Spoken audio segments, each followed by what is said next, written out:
And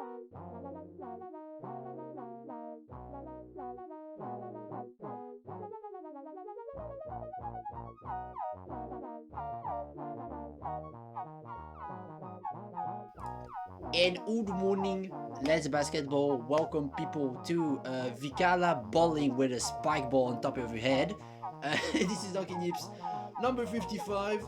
All chilling this week, back to class after the internship. And for some reason it's like horrendous, but in a different way. But that's just my life. So hello, commentators. Wow, you know me, 124, it is super, and I'm joined here by none other than the great Riot. Hello, and today I learned that now you cannot count. Yeah. Okay. Just before the stream started, I mean the we went live. I counted by going 5, 3, 2. I was Anyway. so holding back the comment behind that, but unfortunately, it's gonna be just a pun, a thing to play around and laugh at later on. But this time, let's let Nayu be in his own shame at the production minds while we're gonna have ourselves a tournament here. Yes, Dunkin'Yips 55, and we're gonna be having quite a doozy of a bracket. Nobody expected 36 people just pulling up like that, huh? No one did. We got some of the best names in the business. I have not looked in the bracket, so I can't name you any of the best names here, but I know there are some good ones. I mean, there are quite a bit where we have, the coming in from very much so like, hey, have you ever seen a Grim Reaper in your bracket?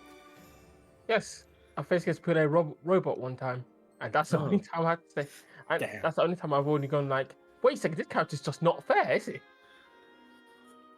Unfortunately, there are more unfair things in the world, but the characters are not one of them. But at the same time, as I said, we do have names. We have Grim Reaper coming in here. We all know who that Grim Reaper is. I'm just gonna be calling him out. Pole Robot, Light is also there.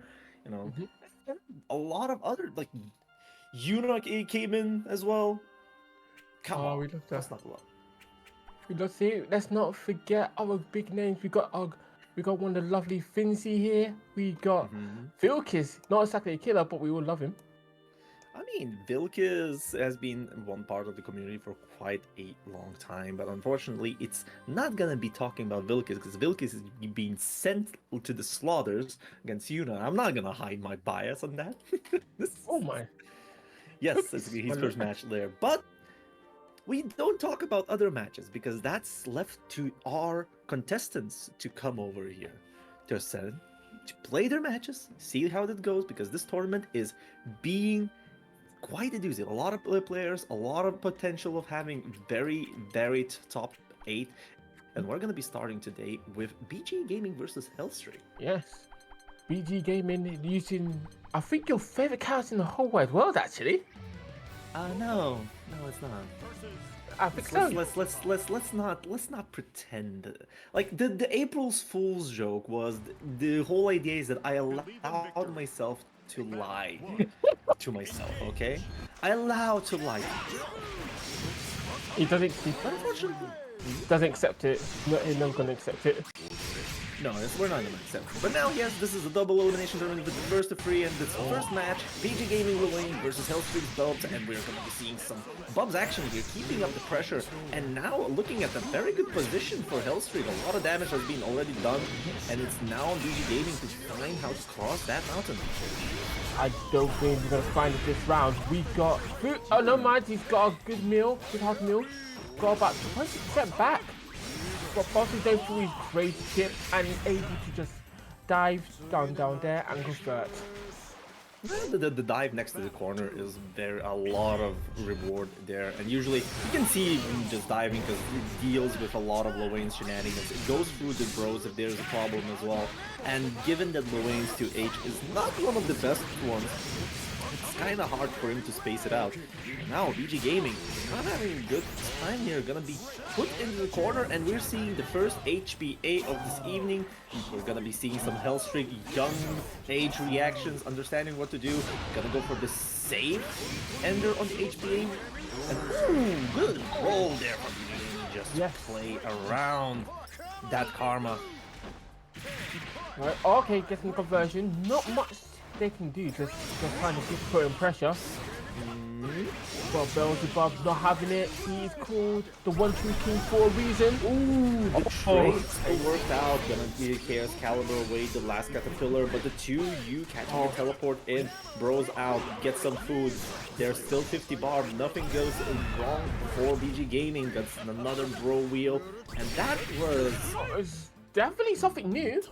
It's not the new things. I think just what wanted... Okay, Hellstreak wanted to DP there, that's for sure. But the thing is, because of the roll, he probably Twitch reacted to any action and just decided to DP at that moment. And that's going to be a... almost got the side switch on top of it. But not enough for it. Another draw dive. See, like, bros are not effective as a talking tool against bubs. Alright, no, okay. Tries to get a comment in, but just not having it, getting the conversion off the catbot. Yeah, decides to go for corner carry conversion there instead of going for the food, even though the food has been helping a lot for BG Gaming. Oh, catches him low, converts with the bro as well. It's a lot of damage, and this is looking like a checkmate situation. Tries to roll out, but the knees. We're gonna catch your shins. First game to BG Gaming. Yes, indeed. That was from the first round. Looking a bit rocky on BG Gaming side, but managed to claw it out and take the victory. Let's see how I can't believe he's got put himself an edgy high scorer on it. Here we go. That's one good thing about Lorraine's parry in this matchup is that if you're waiting for it, you can work in and parry that whole dive. And now look at this. BG Gaming has all the advantage in the world. Opens up Hellstreak with the mash here. Goes for a mid. Just chip damage. Just run it in, mixing up the timing, making sure that he gets. And now it's time for HPA. Now you got to play the game. Oh, this is not good. Get the basket beast, and we're getting a perfect. Yep, we're gonna get ourselves a perfect of that HPA. It's mostly because I think Hellstreak is sitting there in the corner. He was waiting for some opposition, but BG Gaming already took the full advantage, generating enough bar to straight go into HPA. Now here we go.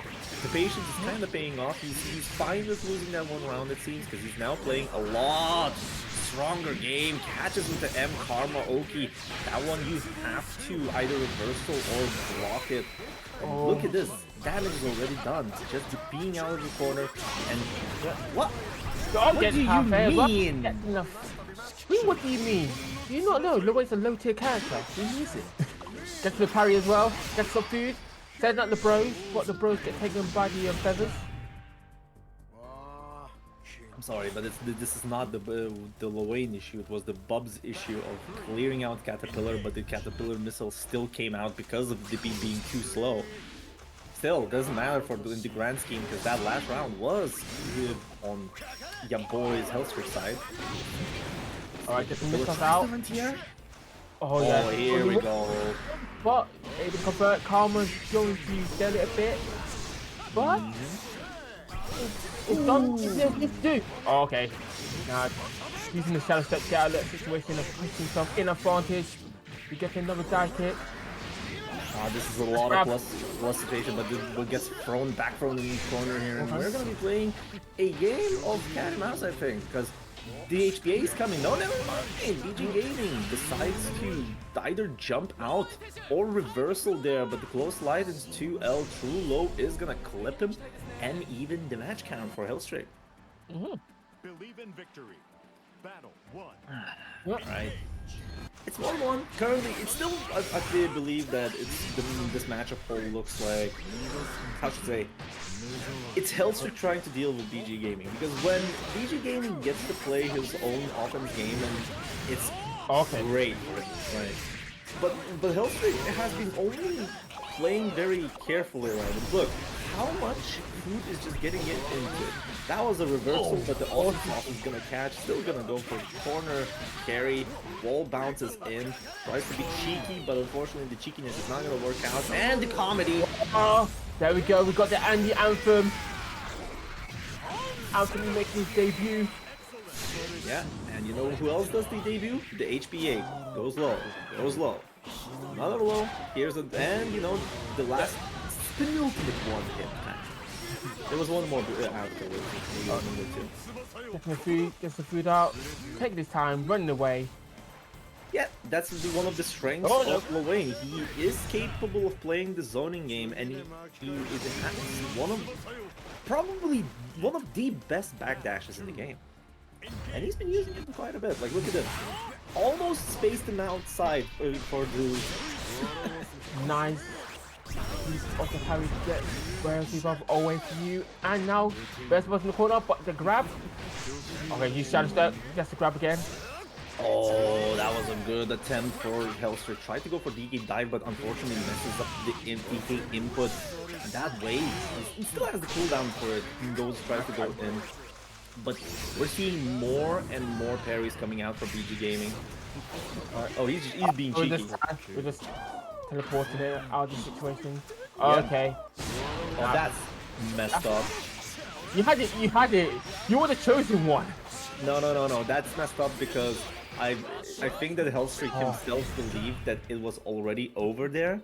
But the issue is that even if the bar is gone, if you pre-buffer Moment of Truth, which is the ender for it, it basically still applies. So he did not block it. He decided he wanted to do something and to get a punish. But unfortunately, that's how it goes. And I think the nerves, it was not working out. Alright, using Sammy and Tommy to get through. Right, now playing about mid-range, summoning rockets. Rockets actually hit him.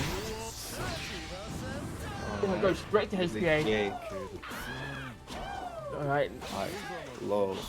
Tries to bait the reaction, and this one's punishable. This is the punish! No, we're going straight to parry. You got to be now. You got to be quite careful here. You can't afford to make a mistake. You only got one break counter. I'll get grabbed. And you got to be careful of the absolute comedy. But you know what? That was a tech right there. Yeah. It was enough spaced out for it to come out as a frame trap. Hellstreak just wanted to tech out, and that's how it goes. 2-1 right now for BG Gaming. Yeah, it's the end of the comedy show for Beelzebub, but he's still got one more act left. It is full first to free, guys. Yep. Sit down. Battle 1. Come on. We are doing it there. Come on. Alright, let's get back to it because there's still quite a gaming to do. Hellstreak does show potential to keep up with VG Gaming, but I think that there were just small blunders there. See, good. Nice conversion as well. The fully charged feathers into 668 gets a good conversion, but unfortunately does not get the punish because of the low profile option. Man. Right, Sam and Tommy coming through. Oh my lord, that is not gonna hit. Sam and Tommy are there helping out. Here we go. The HPA is coming out, but he's going to report. He needs to survive this one. Yeah. Low. I'm not. Going straight for it. And then he's got enough time to set up, but never mind. Yeah. Oh no. Go to dive. It's an attempt to 2H it. Usually, if you don't do that, and nice anti-air to finish it up, Hellstreak still alive. The thing is, the anti-air above the CX dive, you need to be more preemptive with your 2Hs.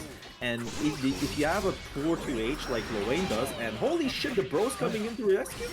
Yeah, when the guys are out, you can't mess about. Oh yeah, getting a smaller combo. Gonna set up the set play. I mean, Tommy coming through again. Going for all the bacon here. The American reset. Oh my lord. This party is not over. I'll give it that. Oh man. Alright, it's gonna be set point going to BG Gaming right now, and I still believe that it's Hellstreak basically being flustered by what's happening on the screen. Because BG Gaming, even though he's not using the devious setups yet, but it's enough to catch Hellstreak off guard. The combo limit coming in too early there for the DP, gets punished, back throw into the bro wheel. Oh yeah, bro will coming through. That's the grab Dark again. Souls. Tommy coming through. Sam coming through there. Alright, have to play a bit patient. Patience? There's absolute comedies coming through. Patience? What patience? We're going straight to comedy because that's the only lifeline Hellstreak has to still remain in this tournament. And it's only 2-2 right now. Going to this game. And during these matches, this is a match that I love to see. Both opponents are quite close to each other in terms of skill. Nobody's running away with anything. Jump back, gonna catch the 6-6H. Guys are whipping. Oh yeah. Yeah, see, the parries are coming out. You can't dive just like that. Oh, Palmer's back fan straight into Hellstreak's face. Hey, gets the war combo. Okay. Good use of UDP. Right, try shallow step. Now Luane's in the corner, but never mind. HPA is coming through.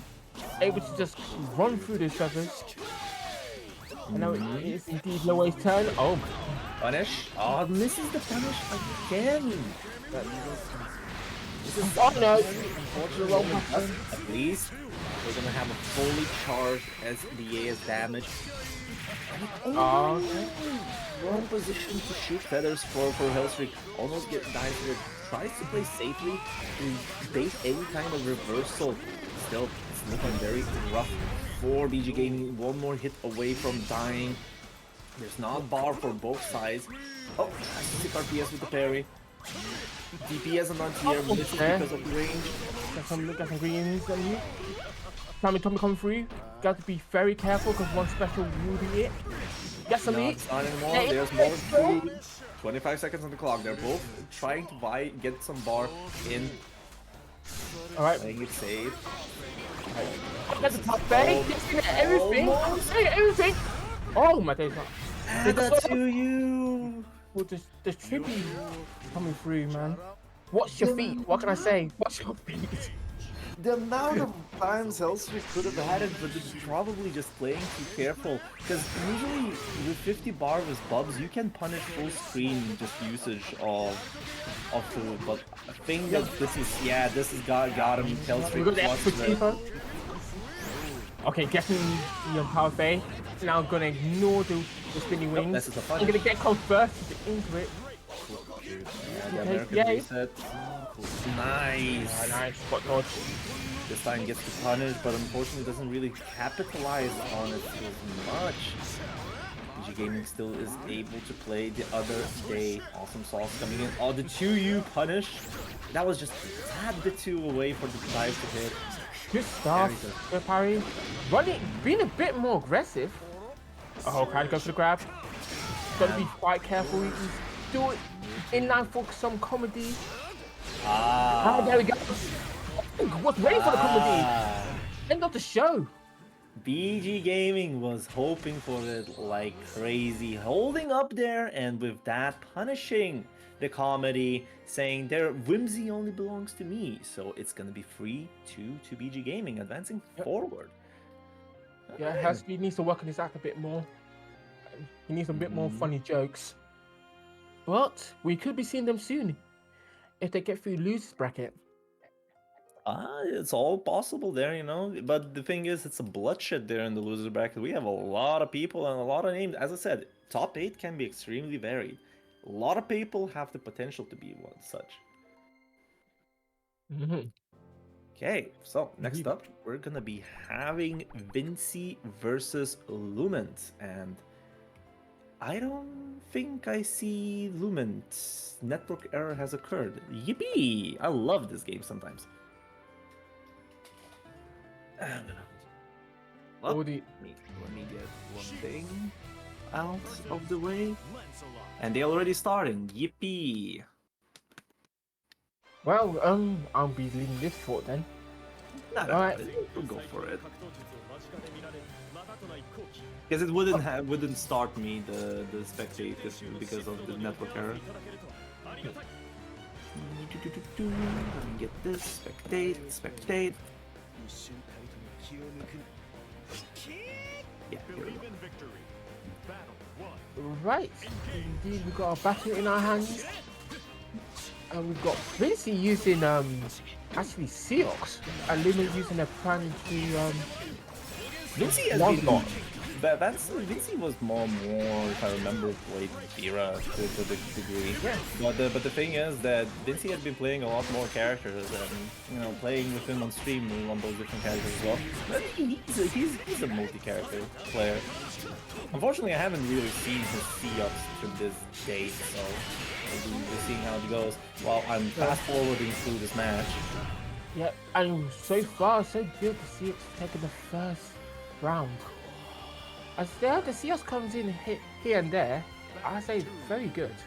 It's usually a just a quick option in case the field doesn't work out. Alright, lovely shimmy. Right, Luma trying to start something with Lancelot, but not able to really get anything going. Just trying to hold on. Oh no, they got something going. On bar drop. Yeah, here we go. The dice filter because let me get the raging strike outpost. Probably a BC, but now we're going into some gaming here. Now I'm back, by the way. I can see everything. Has the rain gone? Cheeky Gorilla Blade. No punish there for Vinci. Oh. Okay. Alright. Tries to get the back throw out of that, and this is the block button has been checked. No BC on range strike or anything because there's nothing. No, not happening. But next hit will kill for both players actually. And am I incorrect or what? I mean, it's yes. The issue is that you usually. Well, for Vinci, with Seahawks usually. Yes. I don't know. I'm kind of lost when you're saying that they both kill things kill because usually I like to say that it's a spike throw situation, and usually people like to say put things in. Now, like Lumen is in kill range, he's in kill range for strike throw because of BP. Here we go. They use that last BP just to BC out of there. Side switches and throws it as a Hail Mary in the position, hoping that to keep Vinci away, but the Vinci gonna get the first game. Indeed. They do, but I wouldn't count Lumen out just yet. Maybe learn a few things in that first battle. And trying to break through, but no. Plus the pressure, and Vinci was ready to just retry and try with force. Ah man, Lumen is very DP heavy. Is he afraid of dealing with Vinci's pressure? Because now Vinci is gonna pull out full stocks here, killing that one DP as well, and leaving in a very similar position as our previous round. Oh, ball play. Possibly be playing outside that. Yep. Part of also inside and outside range. And the stagger pressure. Caught. Yep, stagger pressure in with the close slides. Gets has a delay option. Catching him there. And that's a round for Vinci. Empty hand, counter hit conversion off of it. The ice tried to icicle in the neutral, and now you're in the corner. EC counter hit, sides. That was not a side switch. And side switch, we're keeping it real. Okay. Getting the side switch now. He's got a combo Vinci to the corner. Now he's got to play the patient game. Fuzzy mash coming. Vinci really prepared, not letting that to go through. Now look again. Another similar situation as we've seen 2 previous rounds. Yeah. Crashing out, but no break point to their name for Lumen. But no for Barton. So they can just press them into the corner. It's not killing, but it's gonna be looking very rough for Vinci. Both of chip points, but the 6XL comes out from Vinci from the corner, expertly finding the mark and getting to the second round. Yeah, in Fukawa we trust indeed. 6XL coming in clutch again. I mean, it started to look somewhat good for Lumen at the start there, but Vinci's still very oppressive in general. Yeah. Can't really say much. Oh, mashes it out. Doesn't get the conversion. Okay, trying to go that's through. cheeky. try to stick RPS, the options out of there, and probably catch people running after. Let's Data Demon, try to have a shimmy, and this is gonna do a lot of damage, 1 BP. Oh my day, that is not looking good for Lumen. He's on the corner. And yeah. One thing that people, as I said, true low, as from 2L to L or close life to L, will always catch you reversaling, and Lumen has shown that he's more than willing to go for those reversals. And, you know, Vinci adapting correctly, and see how that goes in this round, because I think that Lumen says, nah, I'm gonna just try to beat you down now. Oh yeah, sneaky side switch. What? Vinci getting a chance to play? Oh right. Good stuff. Right, both of them trying to just press in. Yeah, empty hands in, but the teleport follow up. Oh, that could have been diabolical for Lumen, but Lumen keeps it cool and picks around. Yeah, that's gonna be a lot of damage there. And it's Explode Execution. We're gonna go right in the corner. BC's out. Lumen really does not want to hold that pressure from Vinci for a good cause. Seox is an impressive character to block for a long period of time. See, another BC down. And now you're putting yourself in a very dangerous position. That's plus on blocks, doesn't really convert off of it. Gata Demon's still playing very hard. And now Lumen, no BP. A lot of damage is gonna be shown. Empty hand, goes for the throw. Look at that, one more throw away from killing. That's gonna be a flash. Tries to wall cling away. Touch fire not happening. Empty hand, no punish on that. Plus frames Not coming yet. down. Yeah, and right now, Vinci trying to just really with pressure and pressure it does. Lumen loses and Vinci wins. Good stuff, good stagger. Yep, that's gonna be 3-0 for Vinci. Keeping it tight and catching Lumen out there.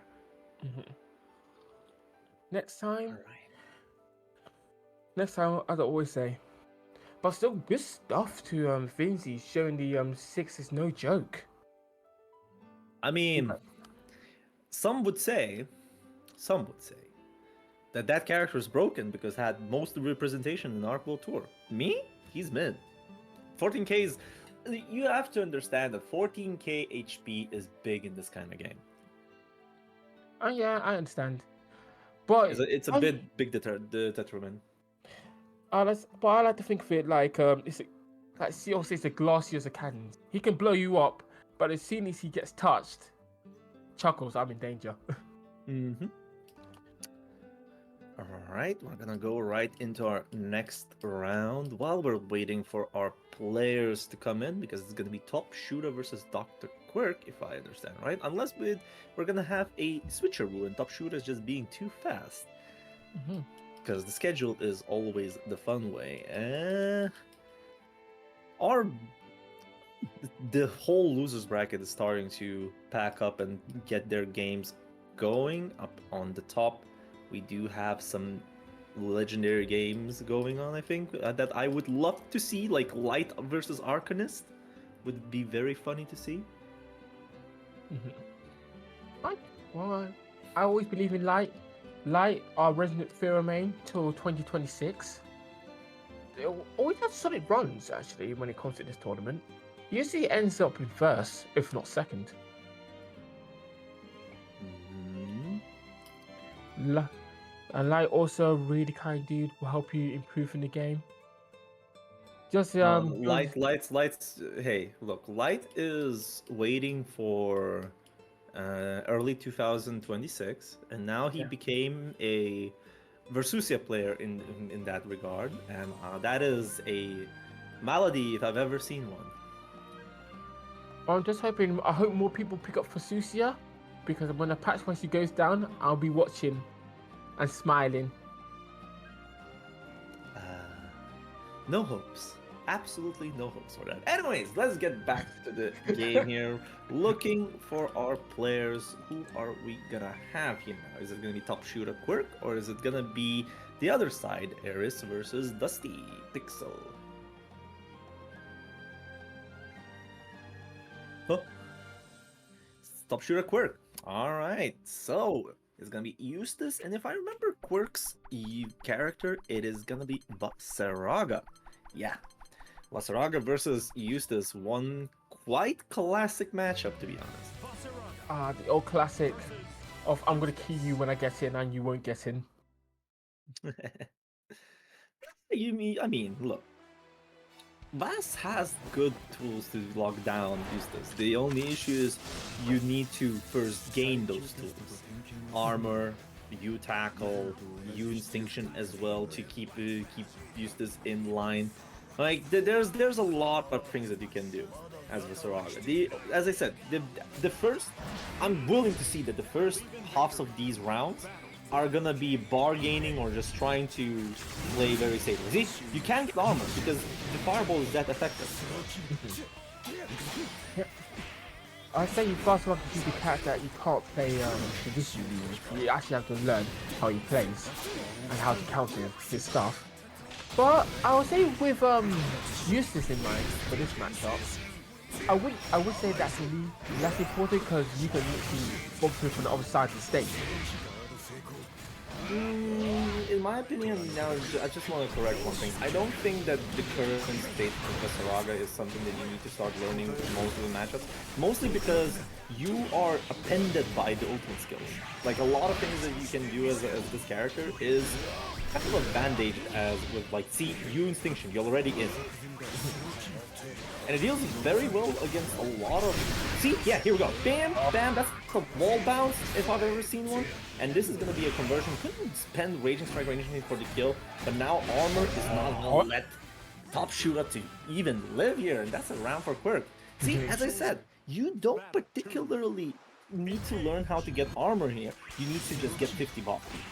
And when you get 50 bar, you can start playing this very, very aggressive game where you're playing off your opponent's feeling doubt and to play it. Here, he uses it to get damage. The corner carry is insane. Okay, yeah. It's not, I'm sorry, it's not like I'm saying it's bad for the Basaraga players and they play wrong. I just say that it's... Oh, that's what it's way more ultimate skill appending to your playstyle than learning the actual intricacies of the matchup and how you play normally. Because normally getting armor in this matchup is fucking insanely hard. Alright, we're going all in on. We're going all in for this. We're going to see the SSBA. The musket is out. It's going full power and it's going to try to kill Basaraga. It's not happening though, and even worse, there's no grave points to their name, and yeah, able to check it out. Alright, so we're gonna be having a round apart for each player here. Gets the hard knockdown with the U-slam. Really mashing hard. Top Shooter playing. He's having fun in general. Quirk, on the other hand, has 50 bar. Kind of creates this kind of weird situation where you can get reverse sweep quite heavily here. Oh, jumps out of the situation. See? What do I mean about instinction? Alright, now I gotta admit, Top Shooter is in a bit of trouble here. Only one break point left. And worst of all, he's got the break point and he's got the armor up as well. Okay, able to convert from that.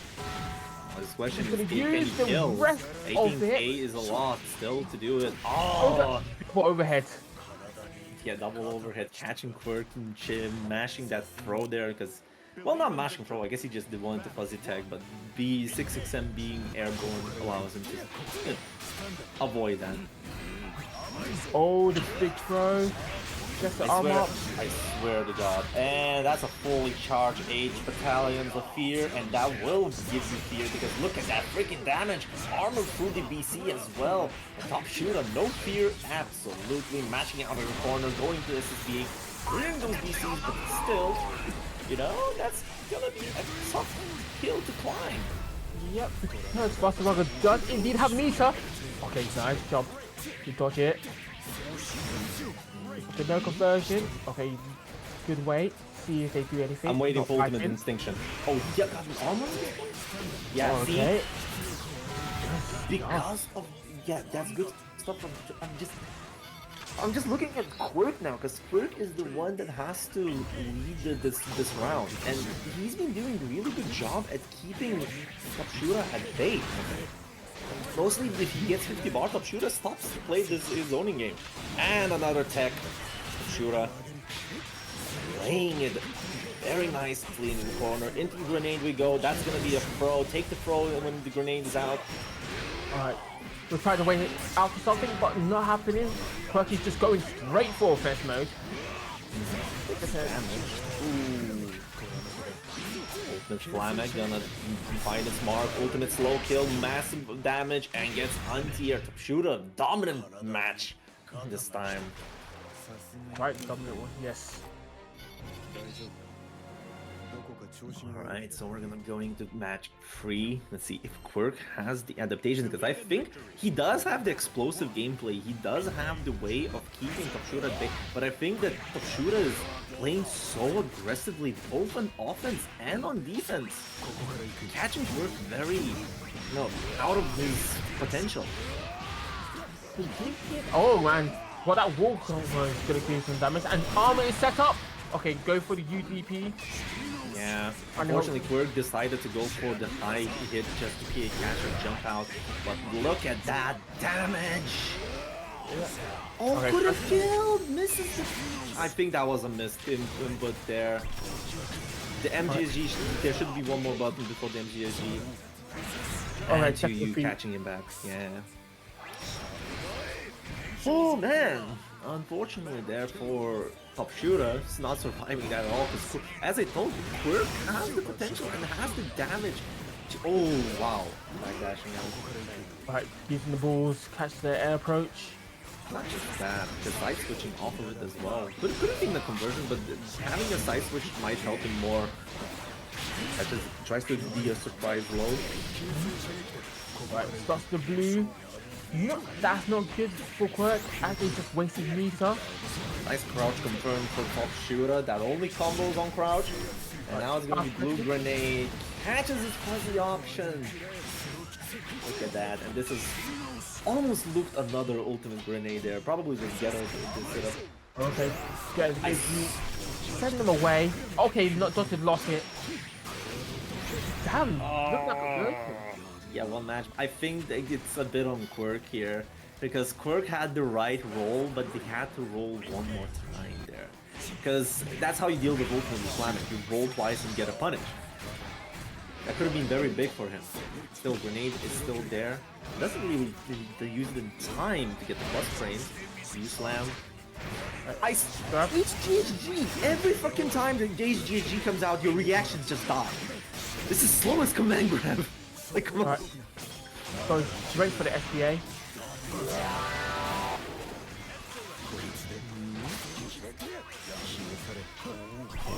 Alright, go for the big throw. Playing it safe there, uses his armor to get in, but now Quirk is playing so aggressive. Tapshura misjudging his anti-air, and he's gonna be paying dearly for it. Oh, yes! even worse. Quirk still alive. Faster BP, BP. Brave put him away, but it's not happening. It doesn't work like the old days. This just in. Light's name has changed to Grim Reaper of early 2036. I'm not joking. Alright, back to the game here. It's another HGG fight. It's Mark. Slow kill just okay. But Quirk doesn't want to let Tapshura get to play his game. Okay, playing it safe. Plus frame galore. BC's the Battalions of Fear, just not letting him play the pressure game. Now Tapshura gets his mark, but ultimate tackle not finding his mark as well. Alright, gets it out. Gets the tackle as well. Oh dear. The grab conversion, but doesn't need to convert, just needs to pressure.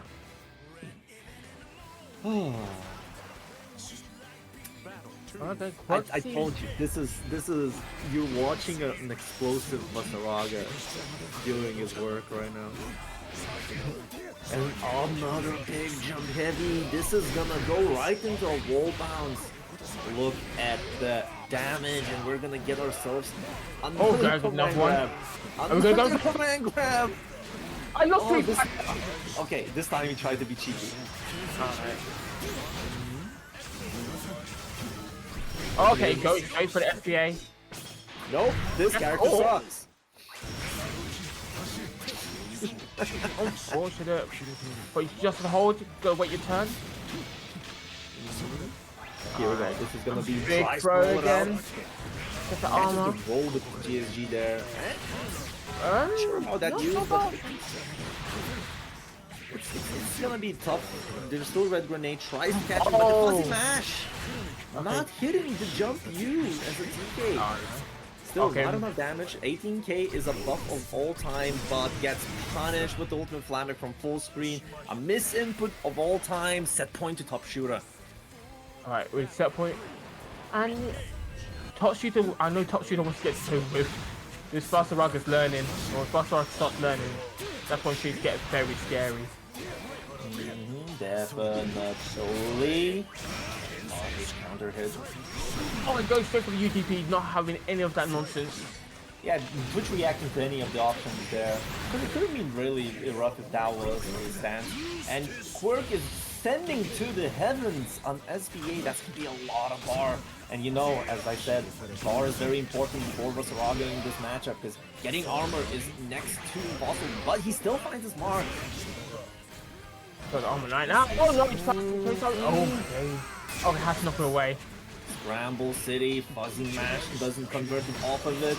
Mikey doesn't have any fear. Could have been a kill. Ultimate Flamer catches. And this is looking very tough. Chip point, and Quirk is not living through. 3-1 to top shooter. Yeah, top shooter. That was a bit too close for comfort. But, you know, kept it calm, kept it cool, kept it collected. Good stuff to top shooter, but Quirk definitely stepping it up. Making every mistake that top shooter had pay in blood. It was absolutely terrifying to see both these players that adapt to each other and how each other play. So good stuff to both players. Definitely. And now we're gonna be going to our next game because our players are prepared. It's gonna be Ares Lancelot versus Dusty Pixel Ladiva, which is already causing me feel very uncomfortable. You know why? What is a grappler when you're playing a rushdown character? You're just coming for the hug. Yeah, true. But You're just asking yourself to get hugged. Every situation you're ending on a negative is gonna be 50-50 on you. it's all about making sure the grappler doesn't get to play the game. Because as soon as the grappler plays the game, you're in trouble. Like that, yeah, but the thing is, you cannot hold pressure as a rushdown character for indefinite amount of time. Sometimes you'll have to take the guess of do you frame trap, do you stagger pressure, do you back off? Issue is Lancelot has next to no zoning capabilities. Icicle is there, but it doesn't particularly do the zoning part. It's usually just to get in, used as that. So I think Dusty is gonna be having a pretty good time here. But that's my prediction. But I wouldn't count out Ares just yet. Ares been in here for a while, learned the game. I think they were in the last iteration of Grand Prix Fantasy Versus. Yeah, she was, I think. Yeah. Not probably just starting off. But, okay. There we go. And that was... Oh no, she's going for the second. Congratulations, you're playing as the grappler. And that's already 40% of your health gone. And now, when Ladiva has the health advantage, Ladiva does not need to take any risks whatsoever. And Gorilla Blade gets in. Oh, the unblockable reversal. Alright, that's the... And there's Rekka in, and this is gonna be quite a bit of damage. Unfortunately, the multi-hit property is not gonna help there. Right, stay out. We're not taking any of this nonsense. Oh god! Big bacon, all the money! Get kicked in the face, kid! Yeah, and from when you consider zero post flash command grab ranges, Bob's Able, their command grab ranges are pretty small, but not Ladiva. Ladiva's command grab range is quite long, so even a close light pressure is not gonna work in kick out. Yeah, finishing him with the air SPD, that's gonna be a safe jump, did not block high. Oh, This dear. is gonna be a lot of damage because Ladiva does quite a bit. This is without Raging Strike, by the way. Yeah. Oh, I didn't even raise that. I think that would have killed. I did the drop kick for the perfect as well. Yep, not blocking high there, and Eris losing that first man. Dusty Pixel did pretty well. By the way, the names needs to be switched around, production.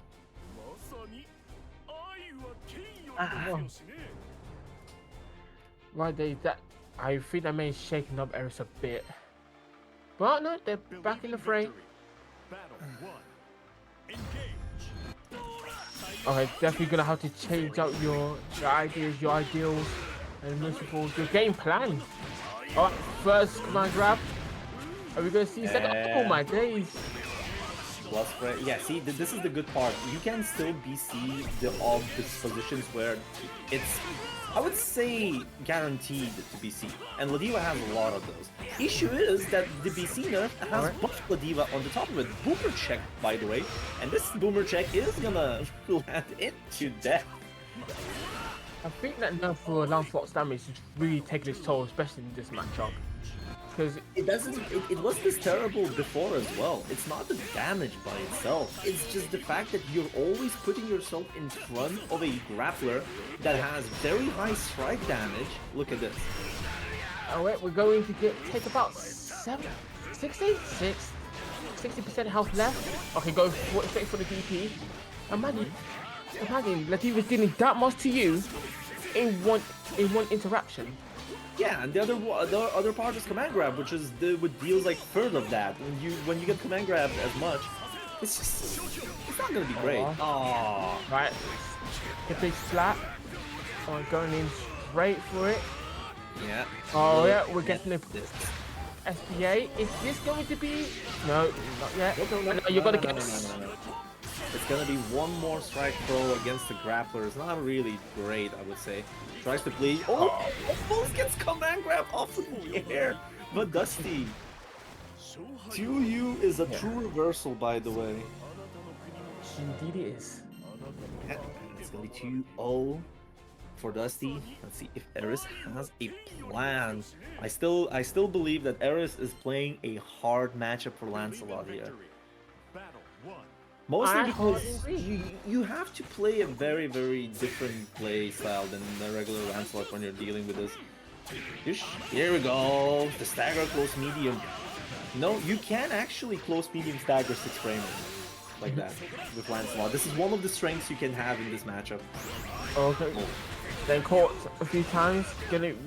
Right, trying to equal the playing field. Dusty Pixel. Oh, Okay, let's grab. And Eris is mashing it out of that normal range pro, and this is plus frames. Does not crouch Valeria, tries to bait another BC, and here comes the M0 pop This slash is command going grab. to just ruin the rest of her health, isn't it? Yep, definitely. And we're gonna be going into set point. Dusty in BC. As I said, it's not just you're having to deal with the grappler. It's the fact that grappler has way more chances of catching you like this. Oh no! You're gonna call mashing. This is not good. I think it's over. It's over with a perfect as well. Unfortunate ending. 3-0 goes to Dusty Pixel.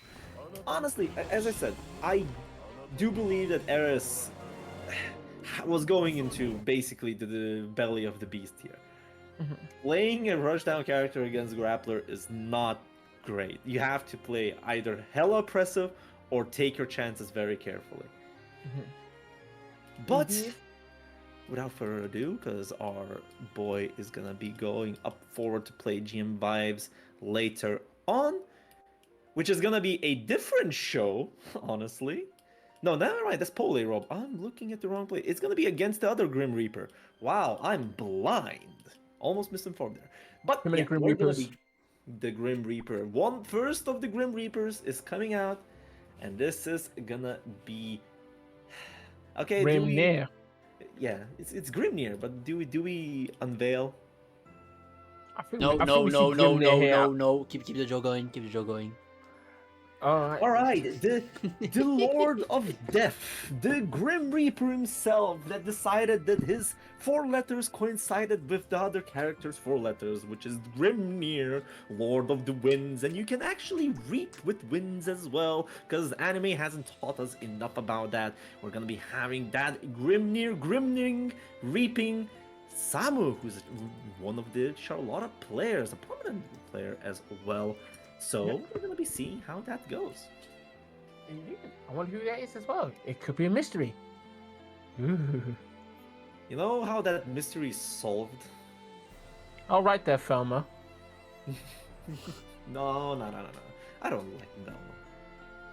It's more Watson. Come on, let's go for the classics. Toy Scoop.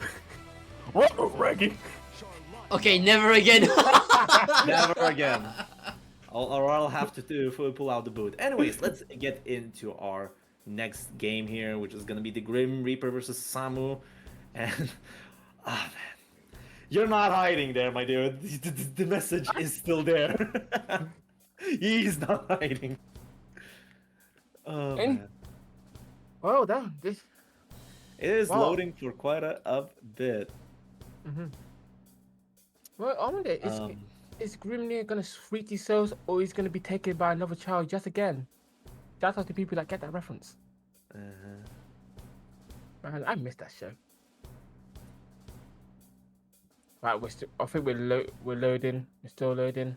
I'm still looking at this game and I'm wondering what are we having. I like the drums here that's happening in the loading scene. Like, yo, look at the suspense. Look at them.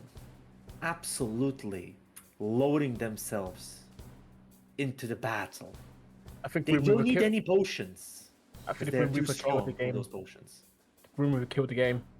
It's like, Grimnir never really kills the game. no, the Grim Reaper was just like, I'm so excited. Touch the computer. Kill the computer. Ah.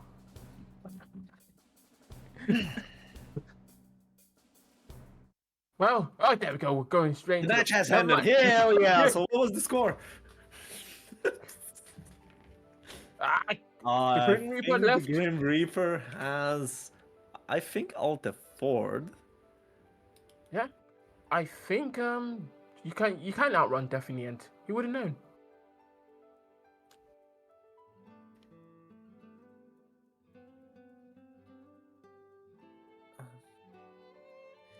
Well, he just Grim Reapered the game away, and I'm gonna contact the ethereal forces.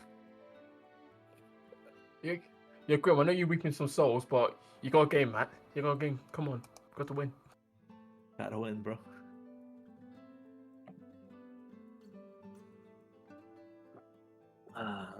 So while we're waiting for our games, we can look at our bracket, how is going, because we are starting to see some of the matches going into top 8.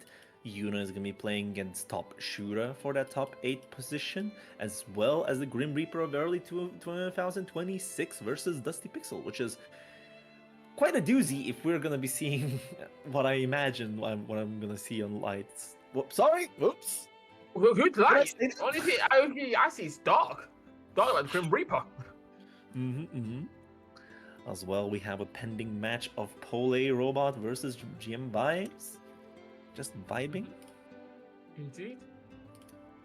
And right now we're just waiting for the Grim Reaper to return.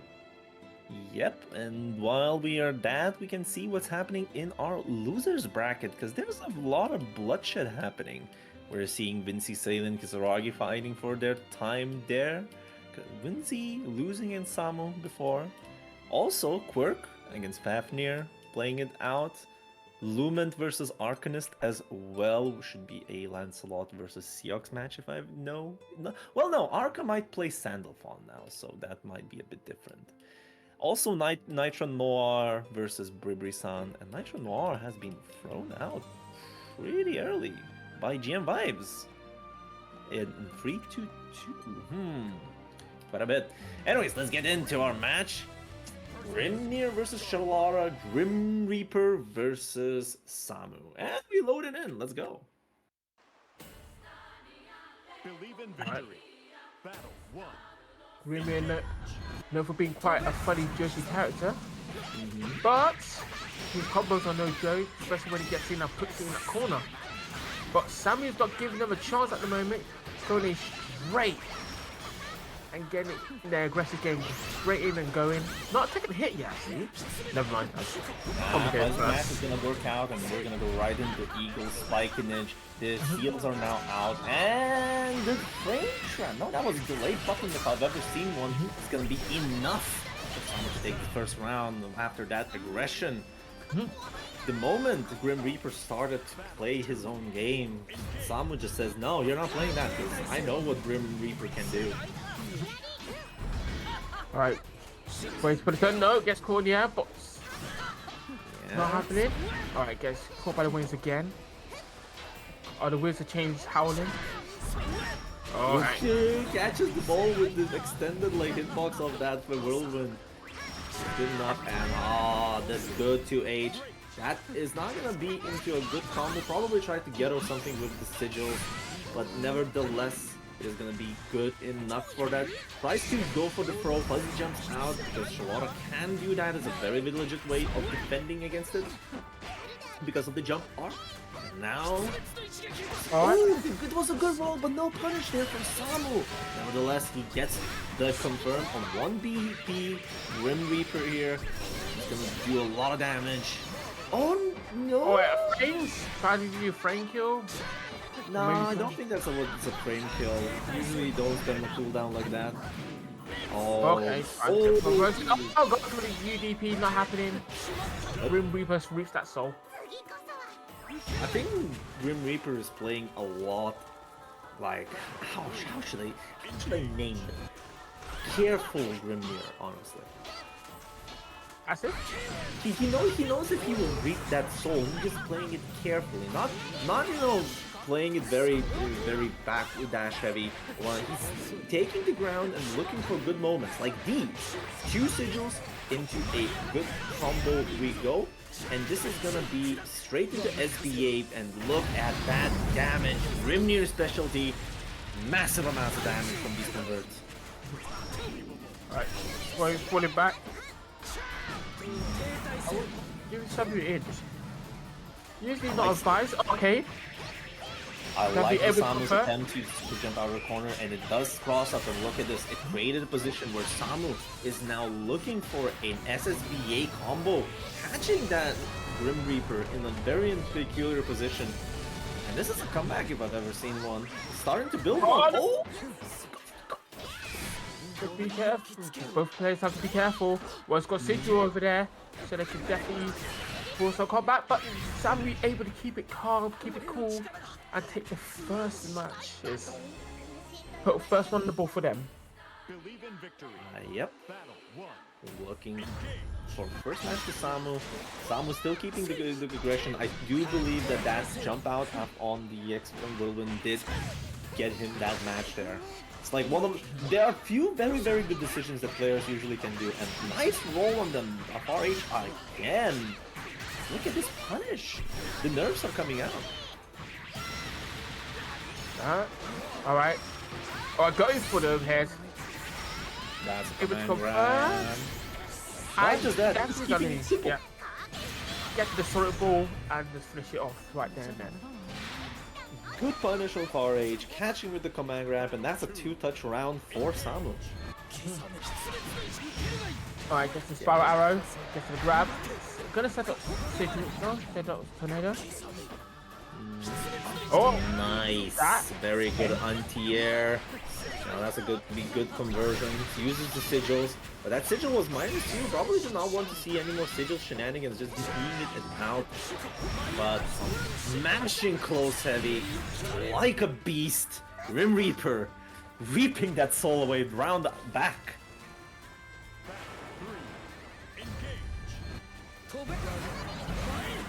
alright, double tornado. Okay, now you're a bit in a stupid position of, I mean, what's the plan? Right, where's the That didn't really have a lot of bar there. This is gonna be a sigil shot. Goes high up, and what is the plan there? Didn't really spend the BC to keep the counter hit. And now we're looking at Samu's prolonged oppression here. And gets the sigils out, and this is gonna be just, you're out, see ya, bye-bye. Yeah, not messing with Sigil's Grimnir. Why? Oh, I go for the overhead. No, can't. This is going to end the round as well. That was very good patience from Grim Reaper, because Samu tried to go for an overhead and then tried to catch any fuzzy with the jump. Usually because of the Charlotta's jump arc, you can catch fuzzy throw or like as a scramble or fuzzy mash and make the person to mess up the anti-air. But Grim Reaper sat there in the corner and got that very good expert 2H, which cleaned up the match and utilized it. Right, trying to start the pressure. It's not happening. How do you expect Tornado? Dude, he's out! Using the Sigils just escaped the corner pressure. That's right. He's just playing in the air, like it's like that fly that doesn't let you kill it. Right, being patiently. Oh no, this is where problems start to arise. You're now stuck in the corner against Grimnir. You can see that Grim Reaper is playing quite, as I said, carefully. Grimnir in general doesn't really go for any of the 50-50s, anything, just solid play as much as possible. This is gonna go right in the corner.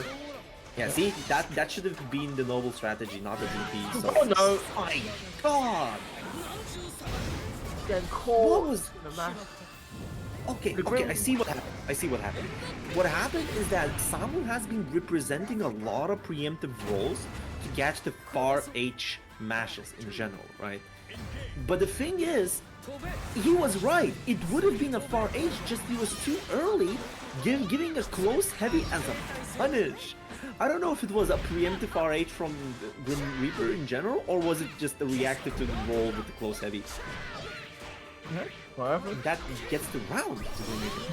It does, and that's what they need. In the round, okay, getting anti-airs. Gotta find a new way to get in. The issue with having a very high anti-air like that and against a lot of them, you have to press your anti-air quite early as a reaction. You don't particularly get these non-counter hit combos, but unfortunately for Grim Reaper, Samu keeping up the pressure, gets the throw, look at that, 1 pixel away, and now we're chip point. Uses both BCs, now chip damage. Hit damage with solid ball.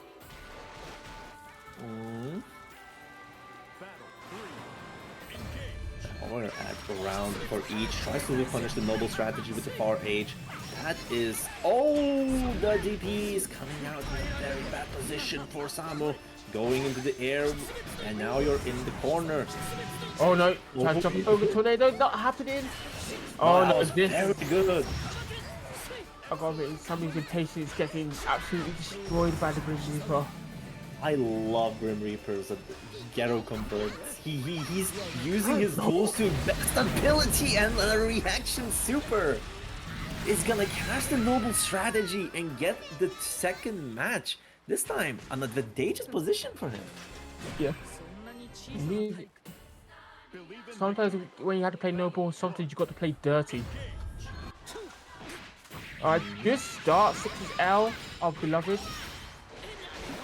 Try to get the conversion. What's that? Almost with the conversion off of that, but I love this. Because of the parry triggering with the whirlwind and because of the hitbox on that parry, just catching a side switch. Alright. Go for all the money here. Looked at their brave counters, saw that Grim Reaper had none. Yeah, and this is looking quite a kill if I've ever seen one, yeah. Full screen from left to right, and that was just because of that Raging Strike on 0 BP, or 1 BP at this point. Doesn't matter, he couldn't really do much about it. Oh, nice. Catching the jump mash.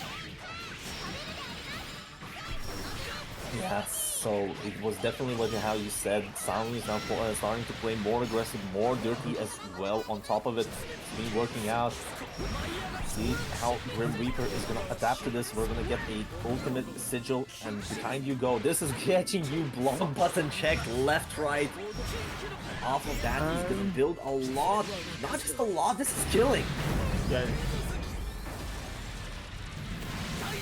You know what? Yeah, clean up your food, but on Grim Reaper's side, I don't like playing dirty personally, but if the situation arises, I can do it as well.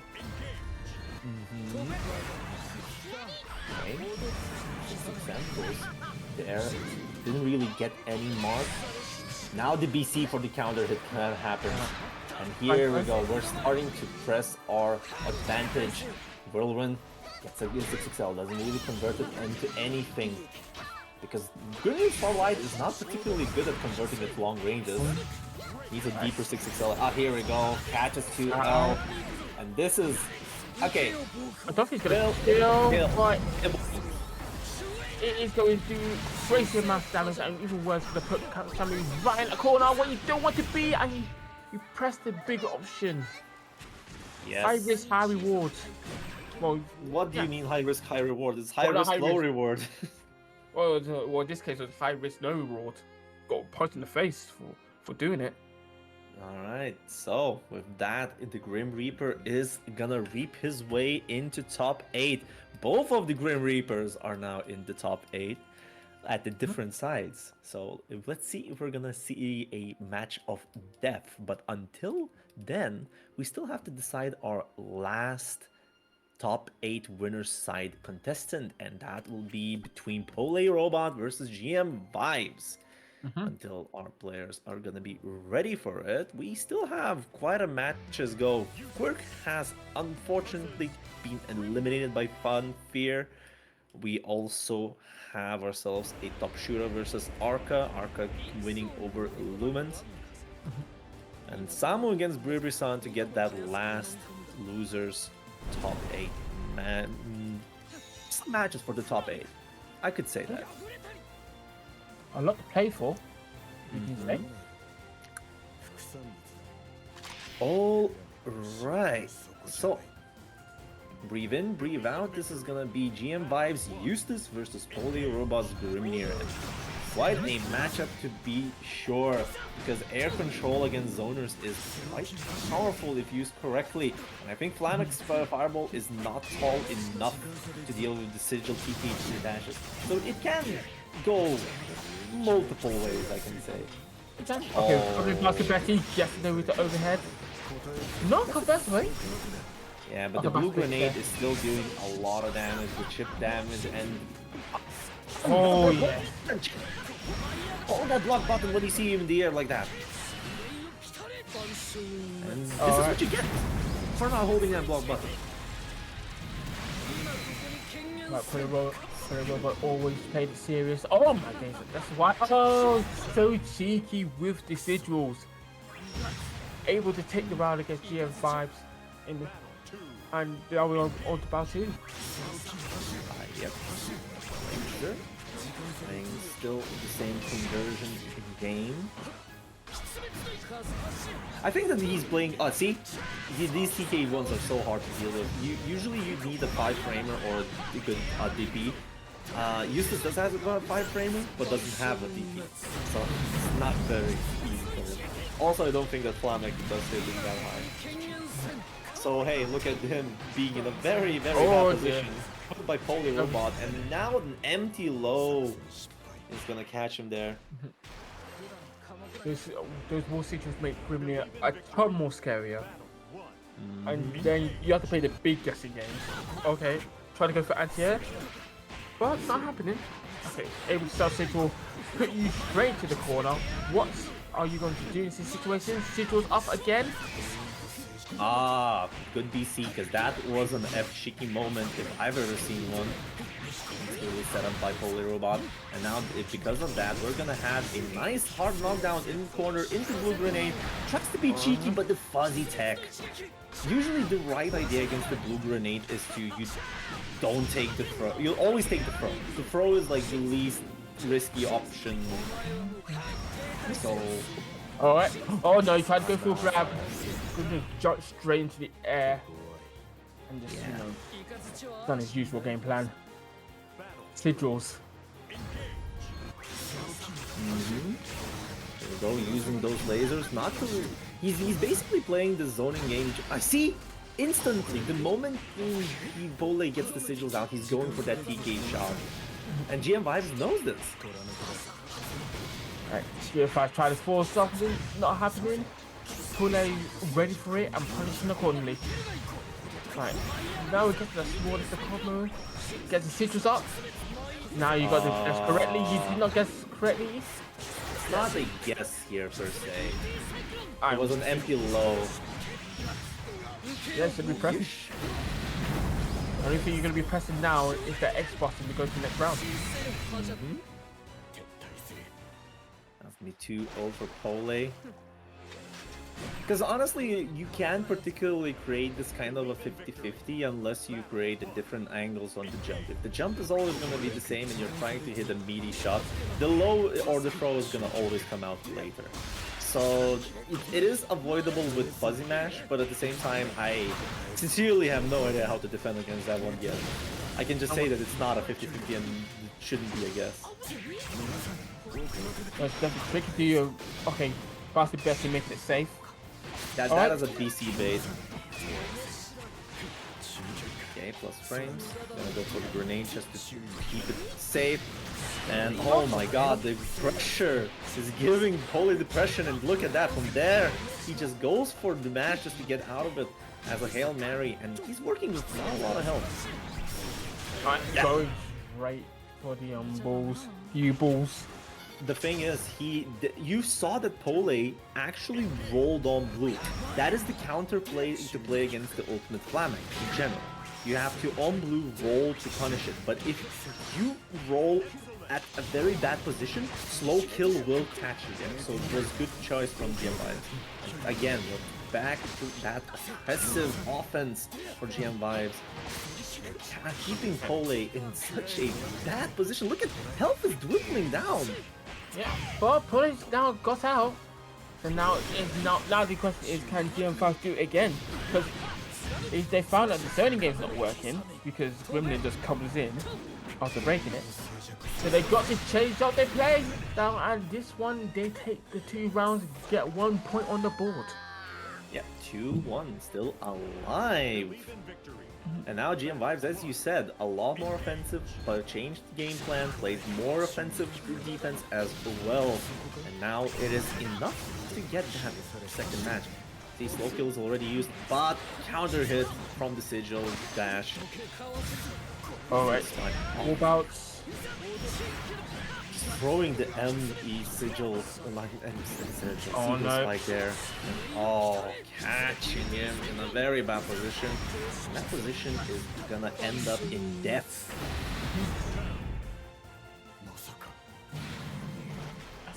diabolical damage as well. You do not underestimate the damage that your boy Grimnir can do. Okay. Has to be cheeky with some command dash shenaniganry. No strike throw out of that. Yeah, see, laser's really good against the whirlwinds because Pole doesn't really get to do a lot of work with sigils. Oh, what a bait! Lovely spot dodge, getting there. Alright, try to get the... Okay, good stuff, the big bounce straight to go in. Oh, mistimed it. It's usually a true block string there, but it's a good one. There's good awareness from Pole. UDP there. But still, GM Vibes keeps up the pressure. 1 BP is not gonna help him a lot, and yeah, here we go. Rolling into death at this point.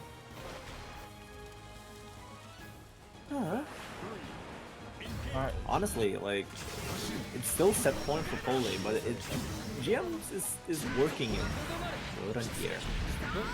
Well, this is where starts going wrong for GM5. He's in the corner. He gets Grim here. Didn't really have the cooldown on the Eagle Spike, and it's gonna be just threading the needle between the ultimate slow kill. And with that, we're gonna go right into 50-50 low. It is. Good block from GM Vibes. Really, really well. Unfortunately, this is damage already done. Right, now he's got to play carefully. Okay, go for the U-flip. Forcing them into the corner. Okay, but now GFI is kind of disengaging. No, what you? Oh, okay. Bond. No, That doesn't too convert far. that one. But now you've got to be very careful. There is a sigil right in front of. Never mind, get shot in the face. The Bully Classic backdash far H will catch Gem Vibes, and there's gonna be 3-1. Pole earns the top 8 position, sending GM Vibes to losers to play against Kev for the losers top 8. But still, good stuff to GM5 for the adaptation. Because the first seeing they Sony was to work, going in for a bit more aggro, and he's seen that that was taking games. I'm trying to play for it, try to go through and through. Well, again, counter dashing kind of caught him, but alas. Alas, indeed. But now we're gonna go right into top 8 of Dunkin'Yips 55. And we're gonna be starting with Yuna versus the Grim Reaper. Grim Reaper is absolutely not stopping anyone in his path. Just absolutely destroy everyone. God damn, that's kind of funny. Yeah. It's It's what the Grim Reaper does. It indeed is. And let's see if Yuna has enough life in her to stop the Grim Reaper. Well, Lumiere is one of the beasts of light. So you never know. Could Not really. It's not the Beast of Life. Well, no, beast of light. You know, Light, Lumiere. but not light. Yeah, I think light. But you see, the issue is that Lumi is a contractual primal beast. Oh shit, I went into lore. No, never mind. Okay. Oh, Shit. okay. I Trying to stopped get myself. Almost we went on a tangent that could have taken about 10 hours, and this tournament couldn't not ever end until my tangent was over. Believe in victory. Maybe I'll hear that tangent later on. I want to hear more about Grand Blue lore.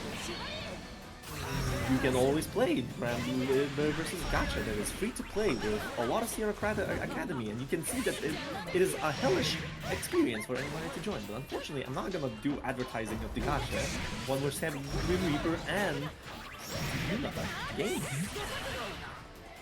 Indeed, we have to put that on the back burner. But Lumiere is here, and we've got to install.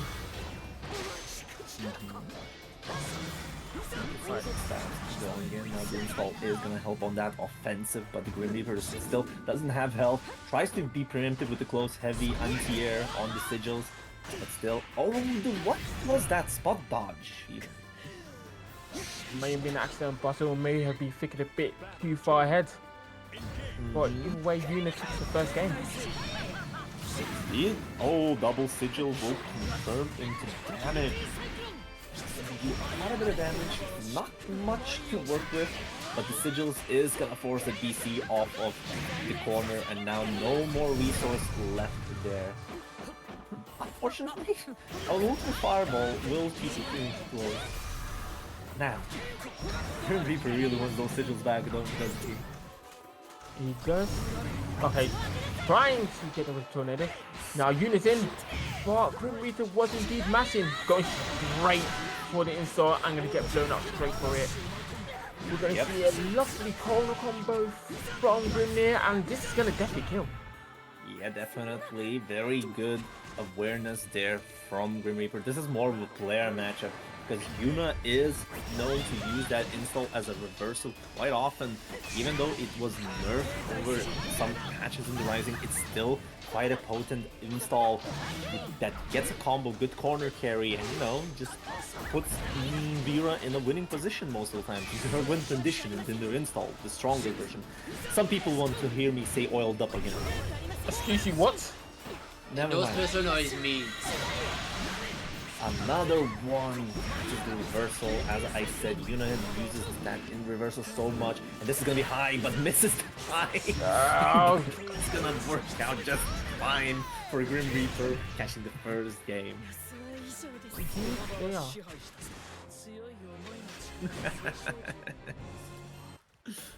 Believe in victory. I'm pretty sure everybody, like I heard Nayu somewhere in the background commenting with it as well. I don't want it. I want to know that. I want to know that more. Anywho, let's go on and let's move on. Alright, going a good combo to the corner. No. Mashing on that, that's gonna be good way out of there for Grim Reaper, but unfortunately Yuna keeping up the oppression, catching Grim Reaper, trying to work around, and the tweak comes out, but Kid punishes the spot dodge. Oh no. Okay, getting the anti-air version. Crashing out, giving some busty B combos. Busty B combos, but now in a very peculiar position. Got advantage, but got no break counter, so next hit will absolutely ruin Yuna. Or ruin Grimnir, where everyone comes Good first. punish. Because Yuna did go for the light button there, and that would have slashed with anything. The fastest option that Grim Reaper could do. Good anti-air, and the cheeky 5U as well on top of it off of a scramble. Yuna looking, Yuna looking very good this round. Coming straight in and getting everything they need to get the win conditions that they need. Alright, getting the grab. Gets the throw in. Playing it safe. There was no punish on this Scarlet Oath there, but now a jump out from Grim Reaper is gonna be good enough. This is a combo extender in install. Look at this, that's gonna kill, evening the match count, 1-1. Alright, Grim Reaper's definitely got to run for his money now. Yuna playing a lot more aggressive and catching the right moments. I love that scramble 5U. It catches even the best of us. Believe in victory. Battle 1. Alright, so let's go into match 3, see how these two players will adapt to each other. Because I don't think that this is Grimnir to Vera matchup being shown. This is a lot more player matchup used between each other. So you can see a lot of interactions that are, let's say, really cheeky, playing in certain ways that you wouldn't really see. Alright. Oh, nice! Use Scarlet Oath, just skipping neutral, go straight in, putting Grimnir into the corner. And a counter hit on top of it will get a good conversion off of that. RH. By the way, sigils, and we're gonna go into SSB conversion that he absolutely will animate, killing all of that BP. And now our strike throw. Alright, now in a very particular position. You don't want to make any mistakes, you're Yuna. Yeah, I like the save jab, tries to catch, and the shimmy! Dancing moves right on the floor. Right, we're going to battle 2 now.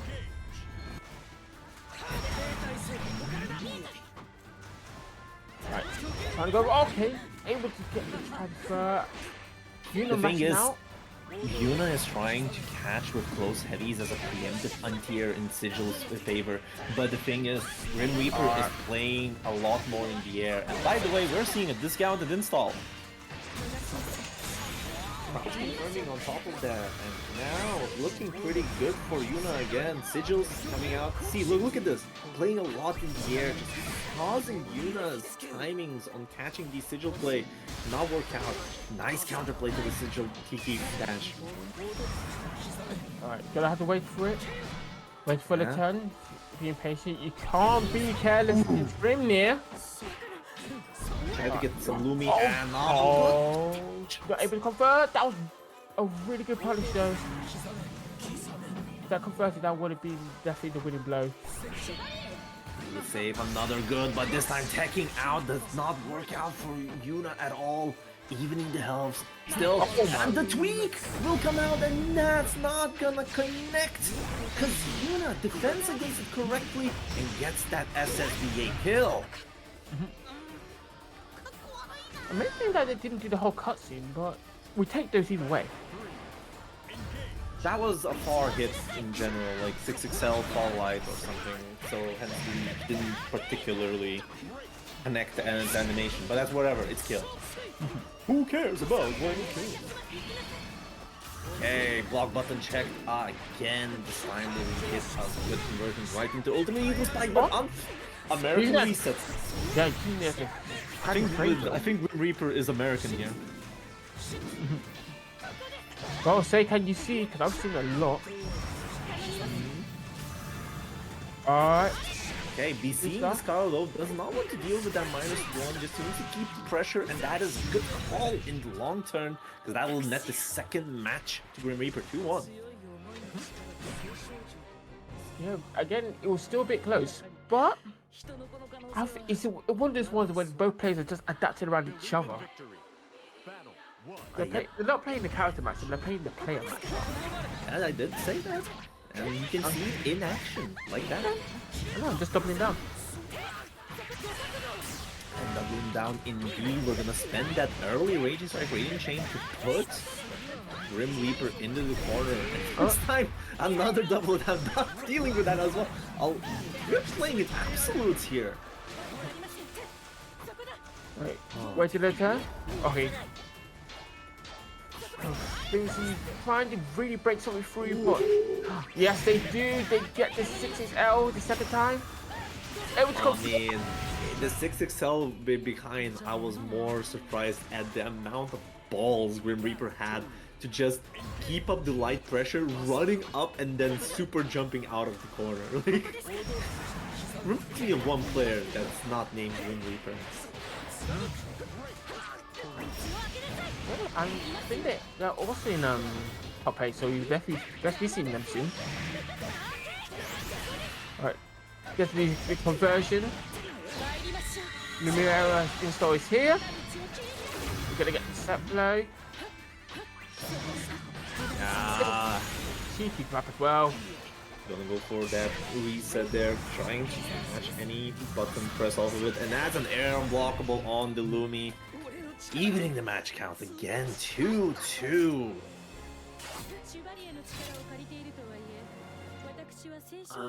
What the hell? Why are people angry about fucking chocolate ice cream? Oh, we've strayed far beyond the path. Look. Everybody knows that lemon sherbet are great. They're top tier. It's subjective, and I'll have none of that said. Anyway, to the game. Yeah, back to the game. Right. I gotta make Grim Reaper playing around distances, catching Vince's messed up in times where it matters the most. Okay, trying to go for the spiral arrow, trying to go for the BC, not happening. While these two players, I'm sorry, while these two players are fighting for their life, who's gonna be in the winners finals, we're having a war on Nayu's taste on ice cream. So I'm pretty sure Nayu's gonna be beaten to death by hammers in Headstomper. So be sure to join that. Other than that, we're gonna get back to the match. See again, has to be cheeky and close heavy. Will find his mark. Set point to Yuna. Battle 2. Engage. Alright, got the feet. Okay, nice. We're getting a lot going on here. Getting a small little corner combo, get Lumiera set up. Yeah, down to hit BC doesn't really use that to advantage because Lumiera doesn't really have a good side switch without sigils. Oh, nice jump L as an answer to 5U. Okay, gets thrown. Get a grab.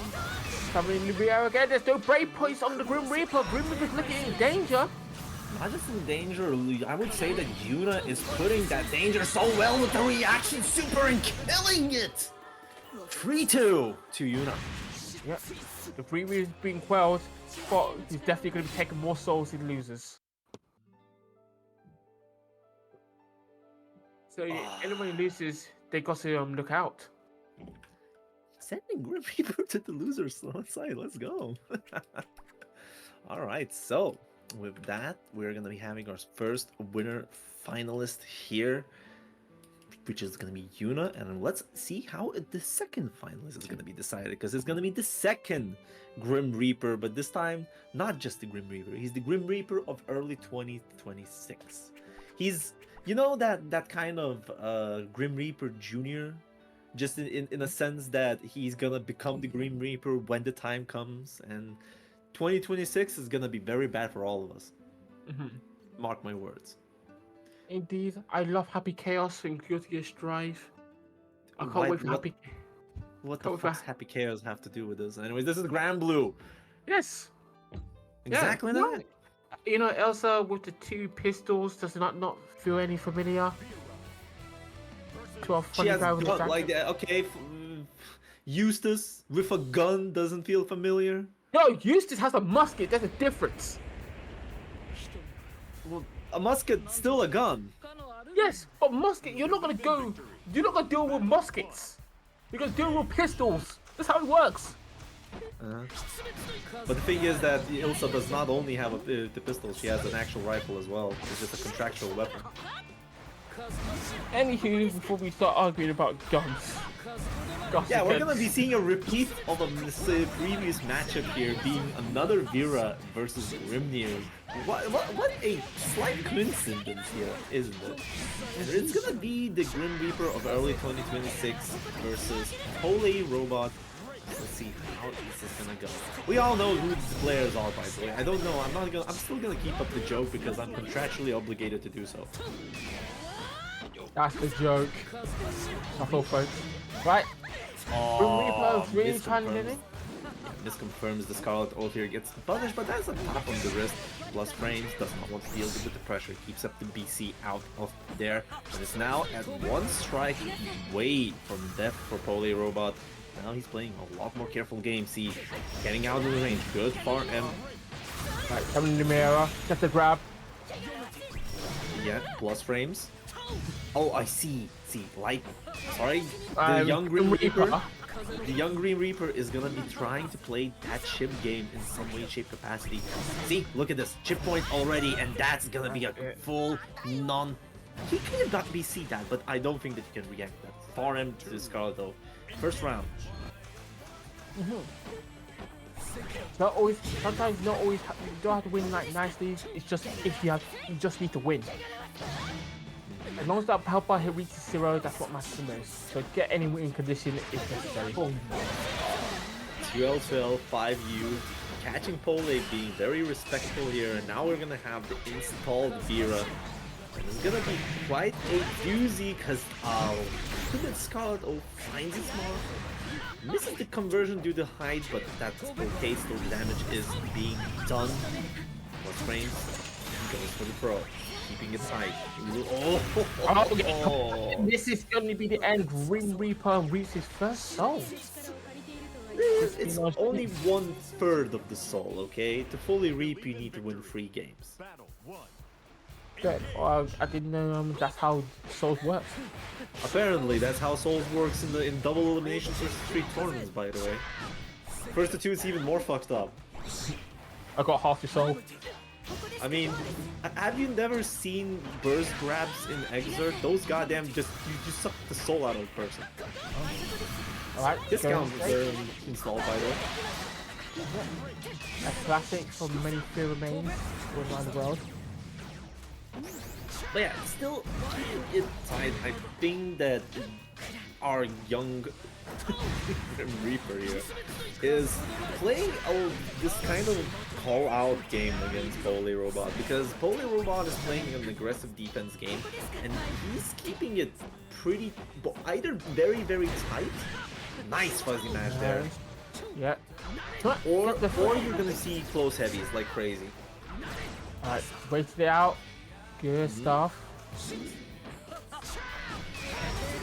Oh, DC's out, does one with the deal plus frames, goes for the lows. Catching the counter hit. Oh, what's that? Oh. That was... Not able to convert. Oh, okay. Told you. You to make a mistake.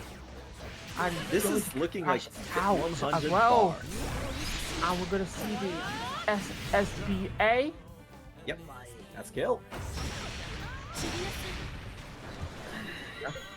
Just to make sure as well. I mean, that's gonna be a lot of damage regardless. 1 BP as well when killing that last one with the SS. You cheeky okay. Yeah, I gotta admit this Grim Reaper is a bit, young, a bit risky, a bit fresh, what I mean?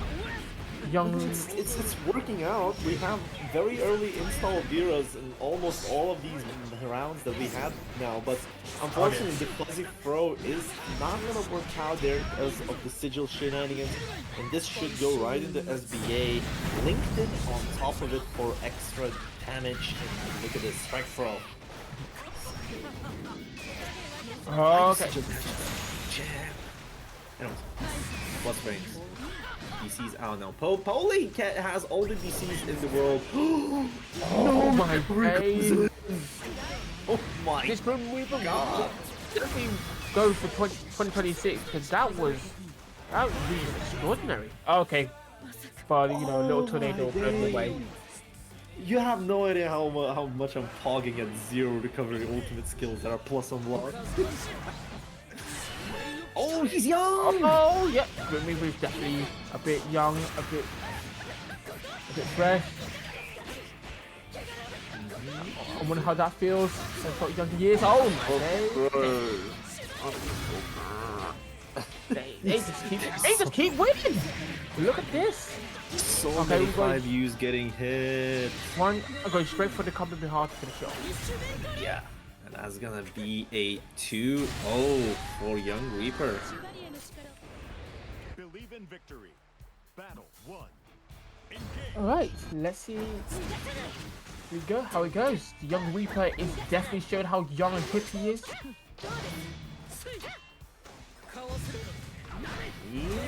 We will see. Didn't really take the advantage to take the sigils, but that's okay. He decided to kill the Lumi here. Alright. So now, paying patient. Oh no, the overhead tornado able to go third as well. And would it be paying it? Yes, it will be cashing out. Yeah, and a very expertly positioned tornado does convert into full combo if hit on the overhead because of the extended her box, and that's gonna be a very fast round for Cole.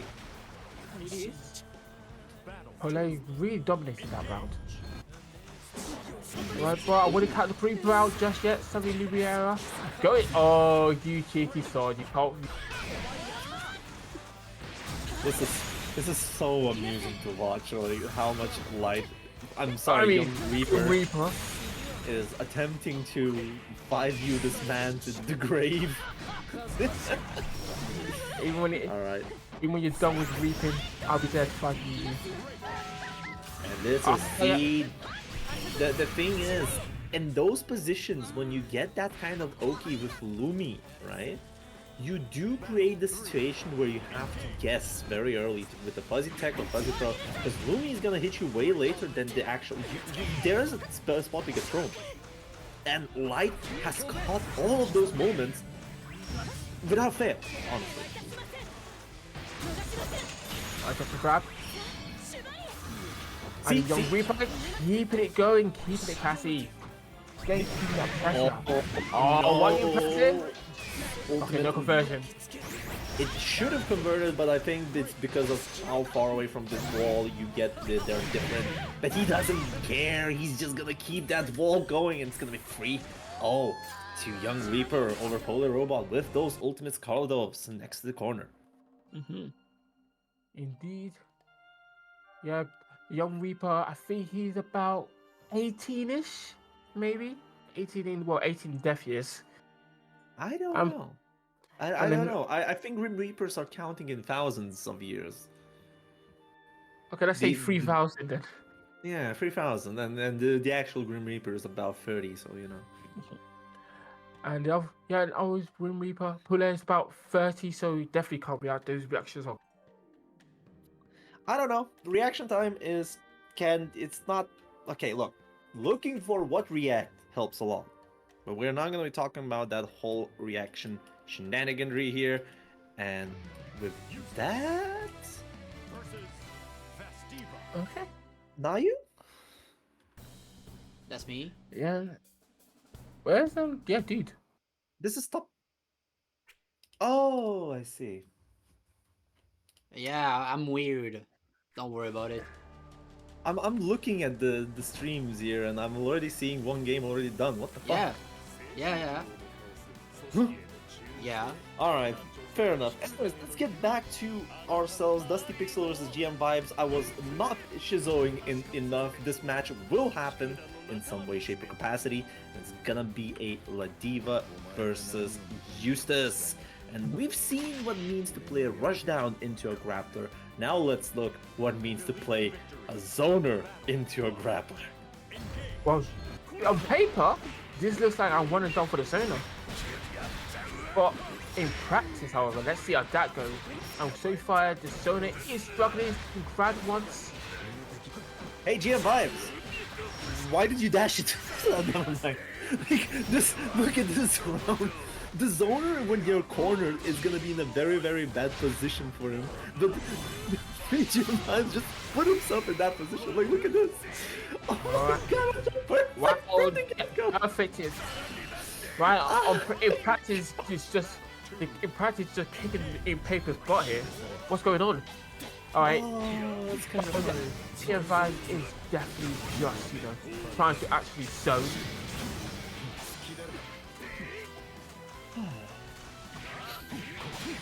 Alright, so let's get into it. I think GM Vibes is playing a lot more aggressive Eustace against Little Diva. I don't think that's the right way to go, but that's just me. It's just me. Like, look at this, how aggressive GM Vibes is. Yeah, this is definitely one of those matches where you need to take your time, make sure they're at a distance and not right in your face. But so far, the changing playstyle is working. Different legs, using the bar to just get that chip damage down, which is important. That's mixing with dashes and dash out. Okay, good. Okay, use the bad Betty. Never mind. Get hit in the head. Okay, this is where trouble starts to rise. Okay, good stuff to Game 5's actually doing some adjustments, holding back and just, not running in and getting the grabs. Alright, get it anti-air. That is not a good start. Nope, that is definitely not a good start for GM Vibes, because now you're in the corner against a grappler with pretty poor defensive options in general, but I'm still amazed at how much Vibes is just, why make a grappler come to you when you come to them instead? Right now, they're 2 breakpoint down. Okay, able to convert. Definitely going to go for the SBA, hopefully. No, that situation. I think this is the subversion of expectations of a match right now. I don't know how to feel about what's going on. Alright. Okay. Able to get the SBA out. Now, he's going to try to put pressure. Okay, my bet is gonna be almost. That roll was a churn into 720. You fucking know, everybody, all of you know, that roll was a 720 churn. That roll was good. I don't believe that happened. But you know what they say, we take those north of land. Right. Okay, Dusty tried to break the way in. But Vibes just kind of breaking in themselves. I mean, it is in the matchups usually that keeping Ladiva in a corner is a lot better in general. The issue is that you... Oh, what? That can happen. Yeah. Alright, go for the grab. Oh, the damage. Go up there. Yeah. Yes, after EXSPD, you can pick up with the ultimate air command grab for extra damage. It acts as a 50 just bar used there, but it just works like that. I can't believe that. Amazing. It is amazing. Imagine protecting to do that. That'd be nuts. Well, that's kind of funny, headbutting the first grenade just to ignore it, but that's basically just reducing the chip damage. But here we go. Gets the strike in. We're gonna get some damage going. Indeed, okay. Instantly into SBA, not really caring much. I think that's good. More damage means that there's more health potential on Ladiva. And Ladiva usually, as I said, Ladiva doesn't really care when you have the health advantage. Maybe they do not. They need to. Well, you can do so much damage from just a grab. Okay, Bessie there. How do you respect it? Did you respect it? Yes. I think the confusion wave hit quite well. Okay, back for incident. That's the last BP coming from GM Vibes. Okay. Alright, trying to get over here, but not able to prefer. Oh my. Almost. Right. Alright, so let's see if Dusty has it. We're skipping up. We're skipping this. We're going straight for the money. Okay, we get the cabal grab. Okay, we go for the sequel. Yeah, and tries to go for a cheek grappler shenanigans, but unfortunately just suffering from success. 2+, not getting the command grab in, and this is going to be a back throw of all time because GM Vibes is keeping that pressure, not letting Dusty to play at all. But a Farlight Raging Strike is good enough. That will kill Dusty, evening the match count. Indeed. Ooh. Believe in victory. Oh, okay, this is definitely a battle of the ages. I think that this is, usually I was expecting this to be the classic zoner versus grappler matchup where Diva does have to get into many situations, but this is a lot more action. The boomer check with the 5U as well will keep it going, and we're gonna go right into the Diva SBA. Oh, I don't think he's gonna kill that, but he's gonna do that damage. You're stuck in the corner. Oh, okay, definitely just gonna go for everything. And there's some. Okay, go straight for the grab. The command grab, I should say. Command grab just to keep it stylish enough, and we're gonna be seeing a round up for Dusty. Yeah. Alright, try to get the grab. Not happening. Okay.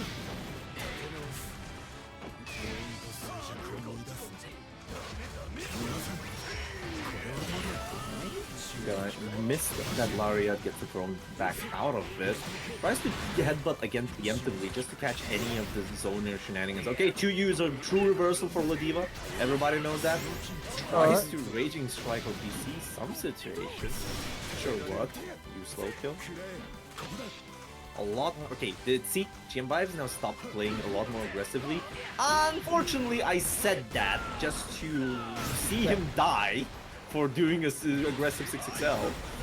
Alright, conversion. This is not looking good for GM Vibes because it is going to be the end of the round. I'm going to get kicked in the face just for good measure. As I said. It's kind of freaking funny.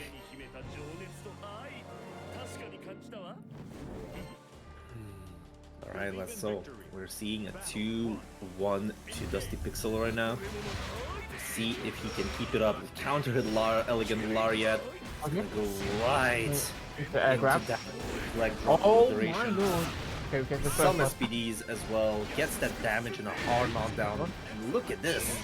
Damage is already done. Okay,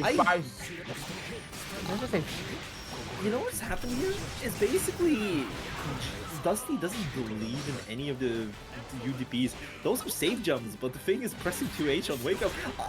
2H defense as well, you know, why not? It did all the right options, did all the options except the ones that actually are trying to press this. Which in one way is definitely making stuff a bit more special, a bit more interactive, but in another way, it can blow straight in your face. Oh my days, Dusty Pistol is young! No, GM Vibes dropping the 2M link after EX Flamek. You know, Dusty showing that still he's too young and surviving that onslaught. Here we go, more. Alright, okay. Boomer check has been grabbed. RH, another Lariat, the counter hit will catch its mark, not letting the slow kill to rock in that neutral. Whoa! Okay, just a bit of the break point as well. Oh, yeah. That is. Oh, he's one of the better supers. Everything. They just want back there. Oh my days. Get caught in the air. It's gonna that's how the end. how it ends. Absolutely diabolical read. Cole, you got to agree, that was a diabolical read. That was amazing. Like, you're gonna jump. I don't think Nice. that those were reads. All of them were reactionary. The thing is, he did get the Raging Strike. It basically be forced to BC off of GM Vibes, and then GM Vibes wanted to get some space, use slow kill. And the problem is, Dusty had SBA, and leaving at that 1 BP did maximum amount of damage. And I think because of fearing of the SPD, GM Vibes jumped in the air, and you know what? You're just like a flying duck to Dusty for that anti-air command grab. Yeah. It's just like that. That was the situation. All of that was only reactions to the situation. Yep, absolutely diabolical, and everything just set up straight to plan. All according to Yep. Keikaku, as the anime people say. All Mhm. poured in the cake. But yeah, with What? that, we're going to be going into our top 6 here. But No, switch. you're going to be going to your top 6. I'm going to go. Oh, right. Yeah. I'm going to be switched out with none other than the legend Duke Eckhoff. So yeah, I'll be seeing you guys soon. Take care. Bye there to Supa, and we're going to be having ourselves another commentator, Dudikov. Hello, how are you doing? What's up? How's it going? Day Cake Off? Is that like some sort of like rapper name or something? Yeah, I'm trying here. You have a rapper persona. We know that. Yeah, totally, dude. So Anyway, Dunkin'Yips, I'm here. I'm like the Michael Jordan of Dunkin'Yips. I'm also like the worst EU competitor I've called on. There's a game going on apparently. I'm just logging in. Don't worry about it. the You game do is your plenty commentary going as I'm in, going but in. the thing Yeah, is, I can see that. nobody waited for that. But you know, right now we're seeing some Samo versus Pole Robot, which is a Charlotta versus Grimnir, and it's starting off with Samo playing a lot more aggressive than usual, catching Pole Robot and not letting him play his game. Now starting to inch it back, but the 6XL will find its mark. Gonna go straight into that SBA for the kill, and that's first round. How much time you need to get the back? I can just give you a. I forgot I needed to turn on the game because I was watching the stream. It's like I'm watching the Ah, I stream. see. that's all. So here my you go. God, I'm giving you this. Hey, I'm not a professional, bro. So, Here we go. I'm giving you the Discord stream so you could be part of the commentary as well. that's cool. Thank you. Here we go. It's a bit big, but we'll make do for now. I mean, for the scuff timings, you have to have scuff solutions. So. Yes. Anyway, so Grimnir's notoriously bad defense on display right now as Charlotte runs in for 6XL, does some damage. Well, that's basically what the Samu is doing, not letting Pole to, you know, even establish a single drop of that sigil gameplay, which is Grimnir's strongest suit. And yeah, that is gonna be enough to go into this SBA as well. And see, 1 BP left, very, very low, and this is just keeping Samu in a very good position. Now it's chip point, and this is all gonna be checkmate almost, because it's hard to avoid the Charlotta's DP. I've just got a bad throat because I had the flu. I'm not sure why I'm doing commentary to be honest, but you know, we're here, we're doing it. Do you still have the I mean, my tuberculosis? Like, I don't recover from shit easily. That's the problem. Anyway, you don't need your stream anymore. I'm in the room. Oh hell yeah! But you still need to get back to the gate. So I'm already in the game. I'm already. Oh, there. I'm seeing Samu do his corner combo into ball, into RS, into super. oh yeah. So you're seeing that like what happened 2 rounds before as well. Yeah, look at me any point in the match at this point. Right? Match, bro. All right, Tole is with 1 DP and a dream here, gonna be attempting to thwart Samu's advances. Still has all the resources in the world, doesn't convert that far light in, but keeps it safe. Sigils are out. Oh. And I think Samu is attempting to go into the whirlwind, forcing either a 5U, and unfortunately Tole gets clipped by that EX ball. Is that right? Sometimes you have extended hitboxes on moves that will go through the tornado and hit Grimnir, causing a trade to happen, which is beneficial for you. You don't have to deal with the tornado anymore. I don't know if that's the case for Charlotte's like 2M there, but assumedly so, given that Samu went for it. Maybe he's just angry at the tornado, you know. That could be too, Just but wants the to thing lash is, out with it. there's another thing that Charlotta can 5U into Tornado. and causing it to use that extended hitbox to get an you doing that? unblockable side switch. What's going on there? Is like your hurtbox getting extended or something there that allows it to actually connect, or are you doing some Yes, sort yes, of carry yes. cancel? Yes, you do basically try to do that. The I have to see former. what the hitboxes look like, I guess. Anyways, big damage for Pole. This time it is on his advantage, keeping very low health Samu and evening the round count here. Very typical. You see a bit of distance, a bit of a gap between you and Grim there. Think you can do something there. Does the far heavy, you done. You die.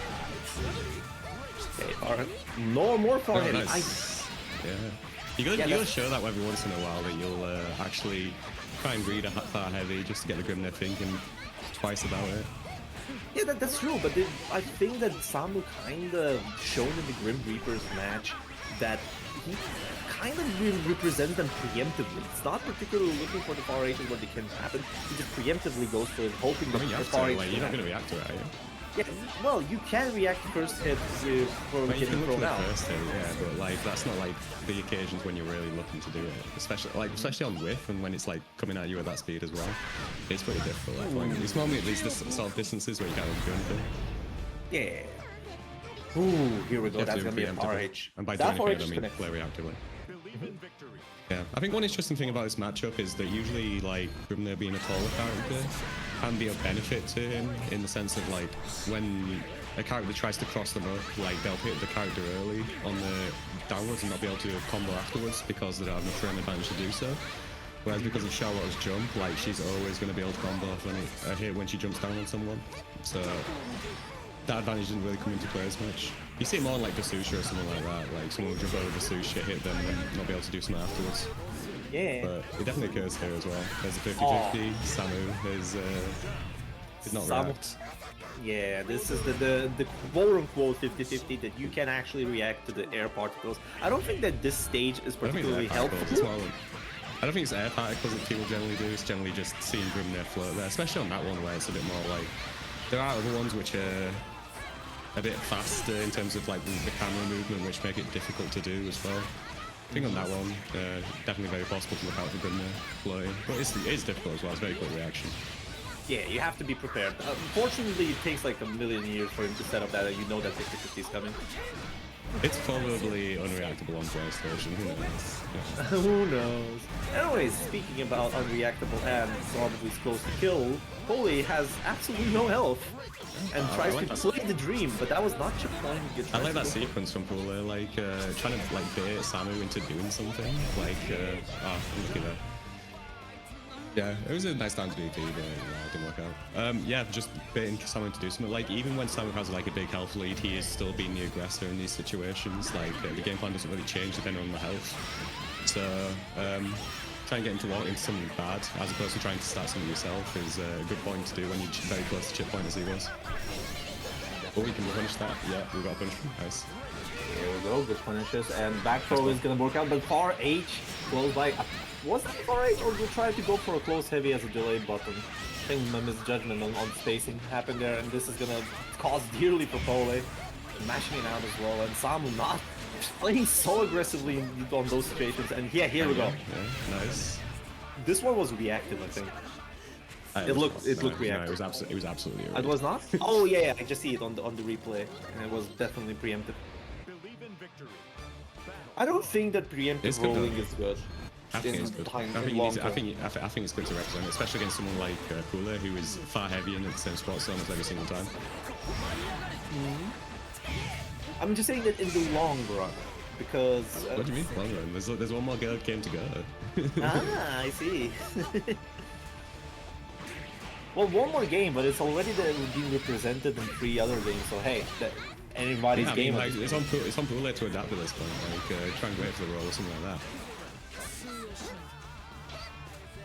Like, Well- if you're Samu, you just keep doing it at the spots you think is going to fire heavy.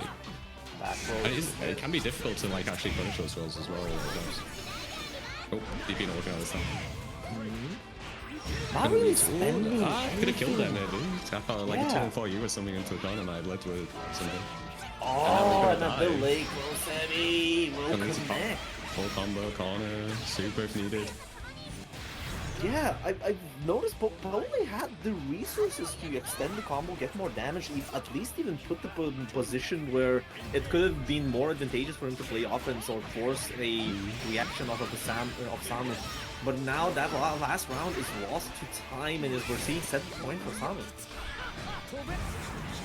Yeah, especially with like cool a lot recently. So even that round start there and that 2H there as well. It's just like these little things he's just like being a bit too slow on or just missing out on, causing him to like take big damage.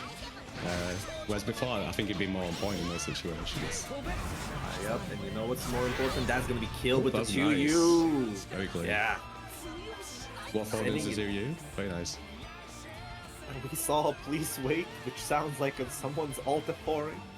Saving time, Dude, but yeah. no, it's not saving time, man. It's just we've got to stay at the screen for like 20 seconds, and then we're It's gonna not press saving A. everybody's. And then we gotta wait for them. We're gonna wait for them to get off the cab because it locks them in there for like another minute for some reason. I think it was better in base game. They just disappeared straight away. Now we're just gonna have to stare at like pool A for like the next 30 seconds. Lovely. I mean, hey, it saves your time. It doesn't save anybody else's. That's the tech. We're banning pool A from tournament because it's very selfish. That's fair. I see. It's kind of frustrating. I could see like the things that killed me in that last round like would tilt me off the edge of the earth as well, so that's understandable. All right, so we do have Samu in our top 4 in the losers semi-finals, and he's gonna be waiting for his own opponent, which is the match with Grim Reaper and Dusty. They're still playing off stream because I'm gonna poke Nayu for quite a bit after that. But yeah, that's weird, dude. you got top 6, you're not playing one of the top 6. I'm not gonna get to see Grim there against fucking Ladiva with the sock nail. That's fucked up. That's kind of fucked up, yeah. You could have me on and I might not be able to commentate Ladiva. That's messed up. We're poking you, Nayu, so hard, but unfortunately... you could have had this winners finals off stream. Like, we don't need to see this. We don't need to see a Vera Mirror. Okay, we don't need to see Vera Mirror. I do agree with that. Look at this. Even the same... Oh my fucking god. They're just the same. No, it's the bug again. I'm pretty sure it is. Otherwise, I don't know, Yuna would have probably changed the colors as well if they were doing a funny gimmick. I see. Anyways, we're gonna go right now into our winners final here. Yuna versus the young Grim Reaper of early 2026. And it's gonna be a Vera Mirror, and this is gonna be the closest to footsies as you're gonna get. Young Socky, what Socky likes, I can't do this bit. It's terrible. I know. Yeah, they're doing the combos. They're doing the big combo. This is going to lead to a like close to kill situation. Oh, it might even kill actually. Yeah, that is killing. This card is bad, by the way. This character is mid. Yeah, no worries, Vendine. I understood instantly. It just looked pretty close to what he had. Spectating bugs are weird. Anyways, let's get back to the match because that first I'm not match... a fan of Yuna's use of 2-1-4L so far. Seems kind of like hoping on stuff. I like these like the further away ones, just like as opposed to cancelling into the 2-1-4Ls. Like because of the distance they cause, they're less of an issue. Whereas like can immediately trying to strike throw for cancelling into the 2-1-4L, which isn't great. But yeah, nice use of the 2-3-6U there. That's definitely something that Yuna. Oh, that's gonna be a big 6-8. Yeah, we'll get that. We're going to the 5U. This kind of install is gonna work out. Yeah, look at that decision. That's what. We're just gonna try and bait another BC, doesn't look like Light's going for it, decides to mash out, ends up... Oh. Even Vera's get hit by this stupid left right. The block button check did happen. I'm kind of mesmerized by the fact that Yuna actually went for a good strike throw position there, and that was a very late 2U into Scarlet Hope. It was just a shy away from the throw range. Yeah, we got a close heavy on the jump in there. I didn't get any follow up from it, and it wasn't a counter hit because Light recognised that they were going to die if they did that. Same again, here we go again. I feel like you can get more there, like at least like, just, DP or something, just get some more damage in. So they're just getting us like soft knockdown off the close heavy there, it's not good. It's like we're waiting for the counter. Yeah, Oh, here we There's go. a Yuna Uniclass special. special. Yeah. There we go. Yeah. Same wavelength. Just we're in wavelength. Well, okay, Light Special is using Ultimate Spell like off next to the corner a lot. Oh, yeah, 667 will get caught there very close to the range and it's gonna be punishable. Recognizing and getting that round. Yeah, they were very like fast-moving characters. So like using these 667 is going to be a lot more difficult to space correctly, given how much she moves. Oh, probably didn't want that. It's just not even that. I think her speed has been buffed in Rising, wasn't it? Yeah, it was. Yeah, here we she's go. Like second fastest character or something like that. Maybe Here we not. go. Oh, that's gonna be God. big. Funny how I was just seeing these like crouching like Lumi hits like. I know it's 1-1. It's a quick turnaround from Yuna. I'm not sure what really changed there, but managed to keep and maintain the momentum in that game. Yep. I think those 668s started to work out quite a bit for Yeah, Light Yuna. is as a layer 1, Light tends to like to put out buns preemptively on people approaching. So like 668 against that obviously can be pretty good. Although it's very dangerous. I know walking into Lumi happens to like Hero players as well. Is it Light players now? Light players. You start associating players to characters at this point. Yeah, I was like, Light was the only good Light Hero player. Oh my god, didn't get a conversion, that's crazy. I think that was because Lumi still hit the last hit on that 668. It was if it was just a tiny bit it's later like, then... Seox 214H hitting when the thing that hit before it would go, yeah, I know the feeling. Oh, nice on the 667 as well. Yeah, these 236U is really, it's a really good button. Yeah, Glad to Ultimate see Scarlet Yuna Oath, using it more. I think Ultimate Scarlet Oath is like I don't think it's underused now. Light has been abusing that button like crazy, but Yuna's arsenal is pretty new, I think. I think it gets better better player you go against a lot of the time, if that makes sense.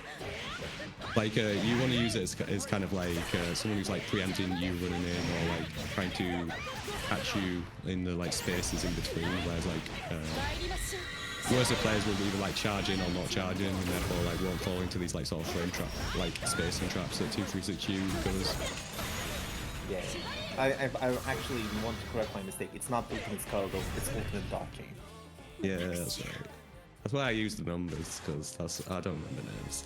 Yuna 2-1 up. Yeah. Yep. Definitely. Some would consider Yuna the underdog in this matchup, given the amount of success Light has had with Vera. But Yuna obviously an improver. Yes, So, an improver. also not a massive I surprise think as it just well. happens. Look, if I said that Light is an up and coming rising player, he would be playing way better. Let's be real. The improver buff is a true thing. I don't know, like Light's been killing it for the past few months. Like, Nah, I'm joking mostly. Yo, go on. I don't know if Light could like manage to go out to these hardcore events, like there definitely wouldn't be zero Veras in top 8 throughout all these hardcore events if they went. Did they even go to VSF? I don't even think they went to VSF. That's like the kind of a wild thing. Everyone in their own country that's like, I don't know, 50 miles away from where they live can afford to go to it still.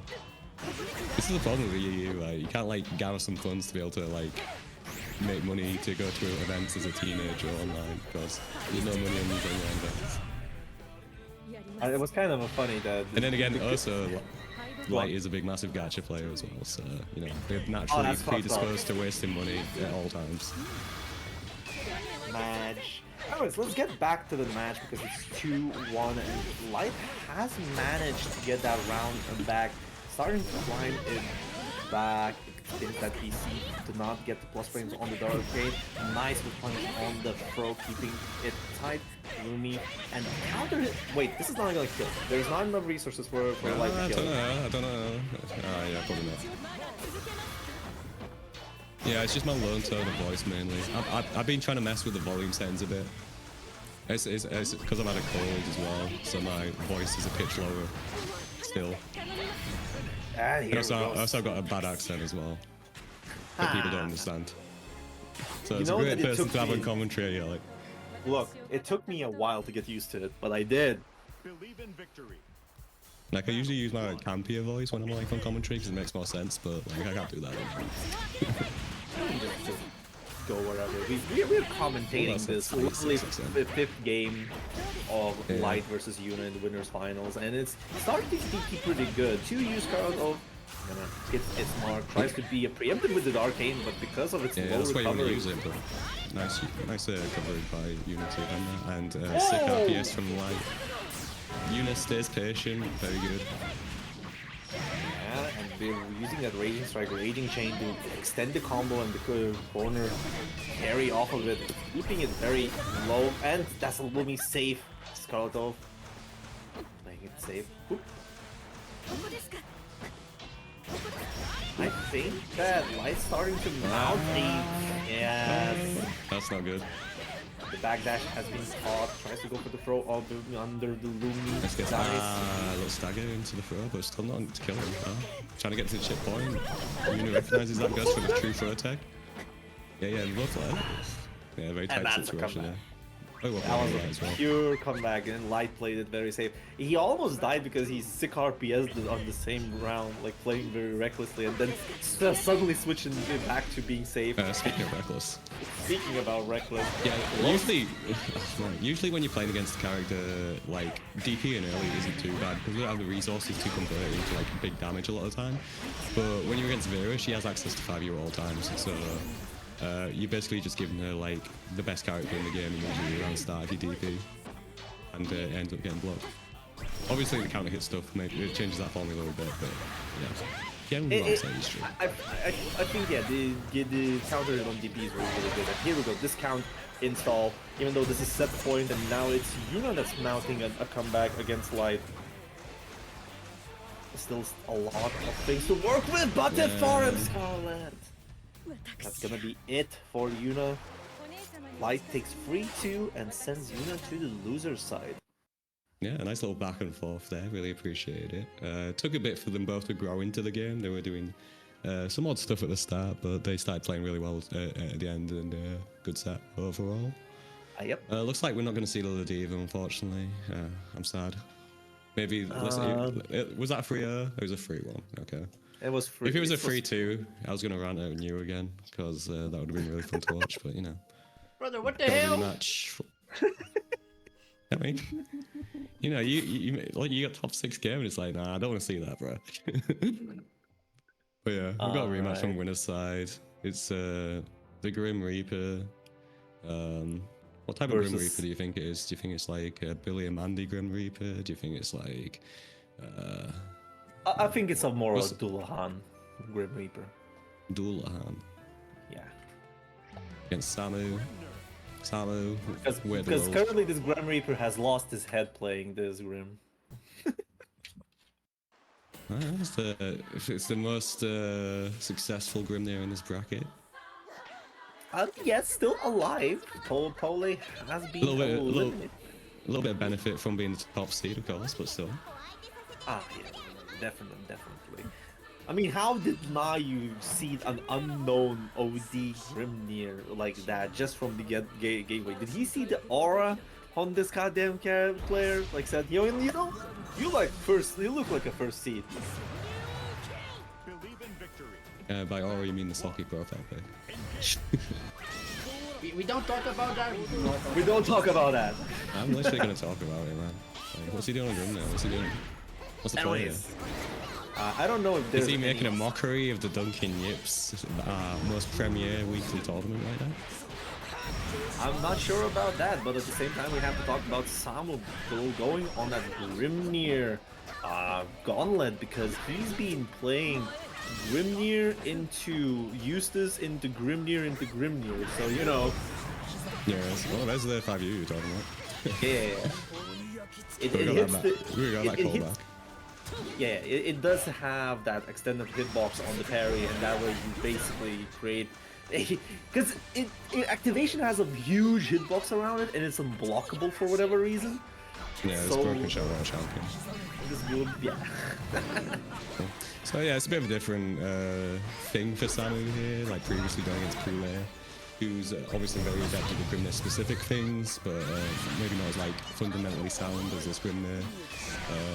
And then we've got this Grimnir here, obviously not very good at like the Grimnir specific things. We've seen a number of times them not like doing like super optimal things, maybe missing a few things where Kool-Aid would have converted a lot better, but obviously like, probably a little bit better on defense, probably like a little bit better in the neutral in terms of managing spacing.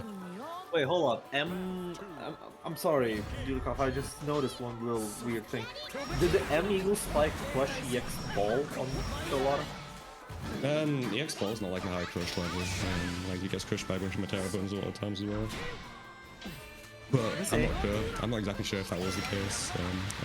There is like increased crush level on certain like M moves as well, where the ones that like where there's like a kind of charge up to them as well. So it could be the case of that, but honestly I have no idea. I'm just speaking on my ass. Probably. Anyways, we're gonna be Anyway, good poke on good conversion. Yeah. Sometimes DJ when that shot back. I've seen this a million times. Now in the corner you go, tries to, oh, that puts him in a bit of difficulty. It's kind of good to use it because even if you spend the counter hit BC on Grimnir, Grimnir cannot escape the corner without a sigil. Easily, yeah. But yeah, I mean, like whenever you get Shallow in the corner and you decide to use the 2-1-4, especially in the current environment where like good BC opportunities are harder to come by, like I feel like you should take that every time unless like it's a really bad situation or it's really early in the round and you can afford not to. nice reaction from Samu. Not letting those rolling kills. Yeah, he's tweaking. Watch out this week. He's probably looking out for me specifically, but I don't know. We have to see if like Grimnir here did a funny little spot dodge. Yep. If you tweaked it out. One of the Again, four funny tennis. vertex situations. Oh, recognizes that it's minus because it was a direct one. Takes his turn back and gets rewarded for it. But I'm still it's kind of nice to see that Grim Reaper has that tenet, the core tenet of playing Charlotta is having those anti-airs on point. Didn't really convert much out of it, but it's still representing that you can anti-air Charlotta is very huge. Yeah, it's like I was saying before, like the fundamentals are there, it's just the specific things not there at all times. Ooh, walking into the tornado again. Yeah, I just try get to out find again. you. Yeah, give him no space, he's always getting out of the corner, which is super frustrating. Doesn't matter for Samu though, I managed to get the hit again with your usual 6XL interaction, I guess. And takes it on. I don't know about 6XL, I'm not sure what happened there to be honest, but you know, they got in the hit and he's dead. Ill-advisable, I'm not sure what we're looking for, but don't really get damage, not too bad. And we just need to get back in again. These fireballs not really working out for the Grimnir here. Probably better off just like playing just like regular neutral burns, not shooting out with the fireball so much. Maybe like long range you can get rid of it, but you know. I think He's that been killing him a bunch of times. I think that is mostly because Grim Reaper is trying to work with the fireballs and not let those forcing noble strategies and reducing how many like balls are happening from Charlotta. Like that's the core idea from throwing those many fireballs. If that is the idea, that sounds like a good idea. I mean, it is what you have to do against Charlotta to keep her at bay, because her jump is not... If you want to let her ball, who cares about balling, dude? The demon flips are the dangerous thing you don't want to deal with. Especially with Grimnir, who doesn't have like super like horizontal range and he's like 2H as well. Okay, still 0 BP left. Oh, tries to get the jump shimmy off. On the Grim Reaper, who UDPs at a very crucial moment, catching Samu there and getting the round. Yep, nice patience, but wait for an opportunity where like Samu was very likely to be going forward in a second. Ooh, big counter hit punish, so we just do auto combo into special there. Like, we don't have a ton of resources on deck, so not too bad. God, button bud check has happened again of the sigils. Like, Grim Reaper has been using that so much. Oh, counter hit U-ball will work out, goes for a safe jump throw, and now waiting for a reaction off of... Neither of them believed it. Fair enough. I mean, if you're Grimnir, like, you close to 100 meter there, like, you're always going to build that meter back on your combos, you may as well go for the RS forward, right? I guess you want to get out of the corner as well, so it's not too bad. You know, it's the safest option, even if you do believe that they won't follow up, and probably believe you will. Anyway, 2 out. He's using 2L's grenade instead of Firelight. Come on, man. I mean, the gamer inside of him is just saying that just 2L as... Because, you know, it's still 2L for His life. base game player. This should be playing Vesucia player, but refuses to do so. So true. I don't know, he's gonna get out of there with that one singular sigil. Doesn't really burn the BC on the hands, and nice! Nice reaction. Yeah. Yeah, you don't often see that. Obviously, with the previous experience of Charlotte, understands the weaknesses of Demon Flip. Charlotte? Yeah, totally. Fuck, the deviant of death does have certain character selections, huh? I love this play. Going right to the corner, going to spend the RS here instead of using the U skill. With the RS into the U skill, probably more damage. I think actually. See what Samu does here, see if he decides to go for the 2-on-4 edge again. Just gonna take the RS on the heavy. Oh, Getting out of the corner very easily again. Yeah, try to U-ball it, but the wall was still placed there. 0 BP now on Grim Reaper. He's waiting for his moment to shine here. Uses the last sigils, but unfortunately the 6XL will catch its mark. Samu gets the round back. Yeah, good patience by Samu there. Waiting out the sigils and then taking the opportunity after that to be able to drive their own offense and turn it in. Samu turned off the chat, play the game. He's typing in between the rounds. I mean, he's a zoomer, he's gotta have like some other thing on his second monitor, you know? Like, otherwise it's just like some bloody fucking tech talk shit. I've seen him in fucking stream in like VC, just like between every single round, just like pulling up a TikTok of like some gacha bullshit. That's really punishing. Here we go. This time two using on four. the resources. But that's not Didn't come back. connected. Yeah, but anti-air. Here we go. 2H. You can see the micro dash into the course everywhere, so I wonder if that is actually the intention. Probably. I kind of feel that Grim Reaper is winging a lot of conversions. As you said, Poly Robot might have better conversions off of it, but the fundamental positions and play is helping a lot more for Grim Reaper to deal with against Yeah, Charlotte. like here for example, like he's literally using BC or whatever he can to push the Charlotte away from him just to be able to get out of the corner. Whereas I think like Kool-Aid would probably like try and fly out of there a lot of the time, or try and like make a hard read on the like closer hierarchy. And that's just like a reading of the game type thing as opposed to a character specific thing, even though the escape is a character specific action. And now 0 BP cannot really do much about these hands. Ah, could have comboed. Ah, could have comboed. Could have comboed. Then if we try to go for raging strike twice. Ah, could have comboed. We're dropping, we're spilling, the spaghetti's everywhere. Oh my god, again, and again. Oh, no. Is this the worst round of all time? It Viewers, is let us not know. it's just not even Please ring funny. in and vote for this, the worst round of all time. Absolutely spilled the soup of all across the floor there. The kitchen is on fire, and we have a flop on top of it. Like, bro. That's exactly what happened in the round. Like, everyone was cool, calm, collected, doing the cool speeches, and then just like absolutely boshing it at the end. Okay, oh, here we go. Fuzzy mashing that 2L, converting off of it, but because of no resources, doesn't really use it anywhere. Oh, Fuzzy mash! Was that a read on like a jump out or something? Or I don't was it know. not too No. sure? I think Samu ended with an empty jump there and landed, and the Fuzzy mash just caught its mark. No, it wasn't an empty jump there because it was jumping you, so I'm guessing it was a call out on the escape from him. Really? Yeah, because the JU would have like the JU would have bounced him and then he could have comboed afterwards. But I don't know. I don't know what else you'd be doing with the U getting that point. Ooh, I like this so The much. random U-ball. No, it's not. I don't think it's random. He blocked the U fireball himself and just sent it thinking that sigils are gonna happen. This one's random though. I don't know the difference between the two, but the fuzzy mash on the jump, managing to catch No. Charlotte, that's you so know, rare. you know which image we need to use? Like, so what is this? This looks like a Potemkin Buster. No. That's a reversal Potemkin Buster. It's not to be mixed up with backdash Potemkin Buster, and not with the messed up Potemkin Buster I'm Mega aware. You Fist. don't need to do that thing. Yeah, I get it. Oh, here we go.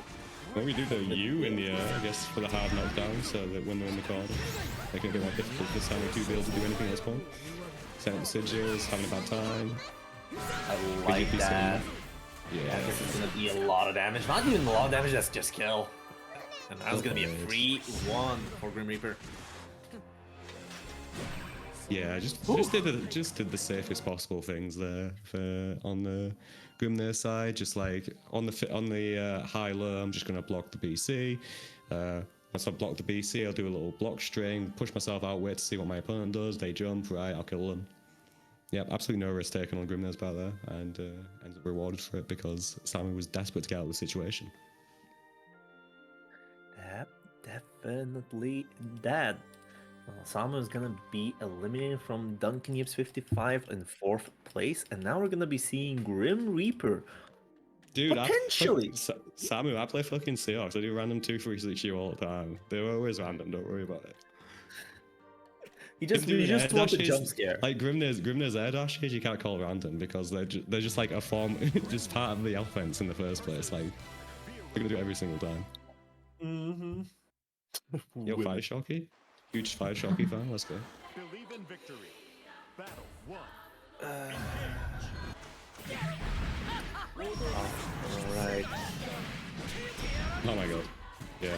We jumped a little too late there in order to catch Grimnir doing the 2-3-6 pitch. Ends up getting punished for it. Not too bad though, because we're still early in the round. But anyways. I'm just gonna... Finals. Yeah, like Yagami versus Saki. How many times have you seen this? No, what the hell? This is Grim Reaper versus Yuna. Oh yeah, Yuna, shit. This is Yuna versus Grim Reaper in losers finals. It's not grand finals at all. This isn't Pule Road. No. Who else plays Grimnir, man? What kind of shizzle posting are you doing right now, Dudukon? I was just shocked to see you like light in like the black and white. Yeah. Anyway, Pule is getting destroyed in the corners. Oh, drop the combo. There is one rule that is always true, is that Vera players will mod the ever-living shit out of their games for it to have different colors. So whatever color you see on them, it's not there. They're just trying to go for some color. Your presentation to the outside world is the actual factual reality of the situation. Your descriptive of yourself and your inward projection of what you believe yourself to be does not actually matter. But still, let's get back to it, because right now Grim Reaper is going on a potential Vera gauntlet here, and that far H is not connecting on the first hit. 6XL will catch its mark, and we're gonna go into conversion. Now 100 bar left, keeping it safe as well from Yuna's side, and it's gonna look very good with Arcane just to get the plus frames. And now, oh my god, oh no!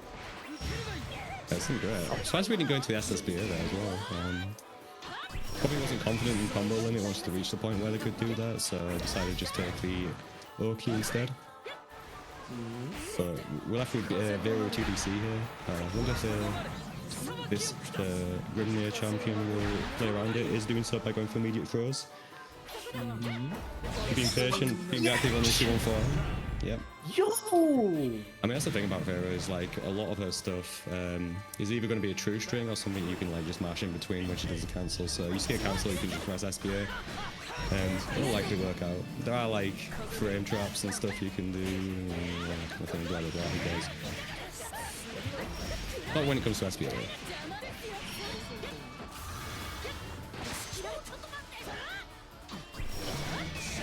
Yeah, that's like a pressure sequence here, forcing Grimnir to bounce out. We're not dealing with the tornado at wall very well. Oh, very nice on 2-3-6. Like, yeah, it's like saying, like, Yuna didn't use that a lot previously, so definitely finding out, like, the actual value of that move. And identifies it and gives them a round here, and the game.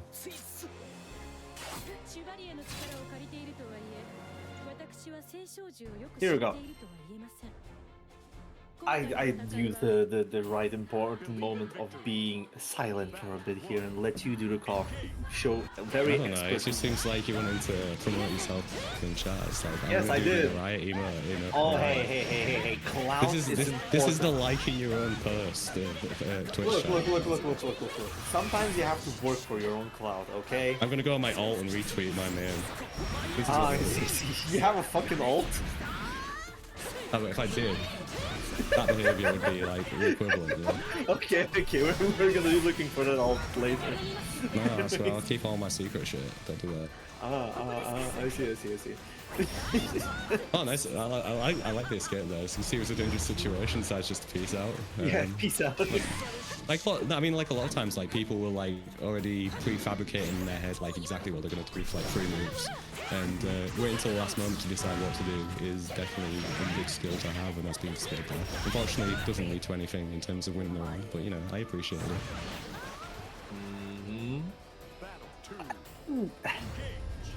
Yeah, the only thing I'm now noticing, something that really is online, there's a lot of BCs coming from Saki, honestly.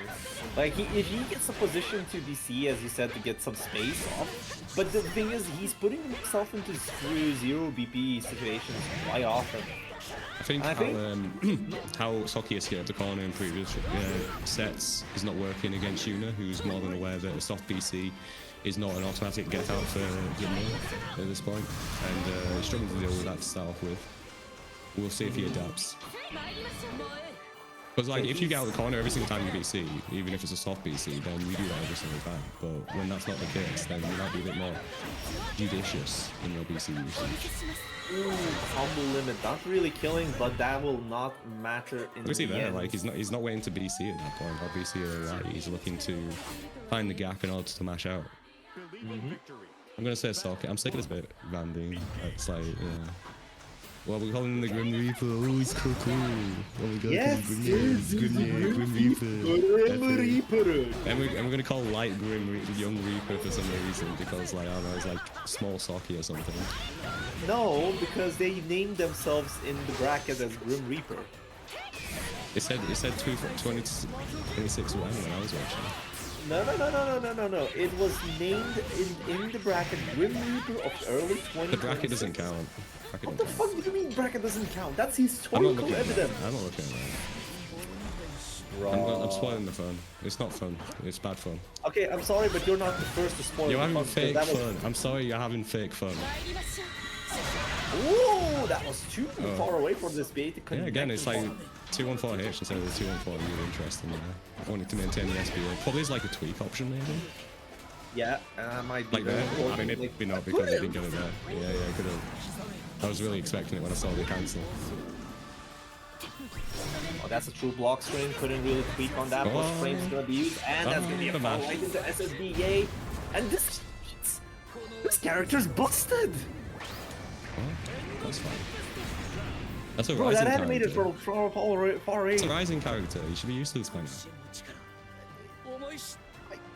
I play rising characters. I don't get that shit. No, you play joke characters and pretend they're real. Speaking about the joke, what the hell? LDP catching the mash of the Lumi and full conversion? People say Lumi's bad. Isn't that insane, bro? When you see like just like every conversion off Lumi, like it's like hyper speed Matera, but it's like.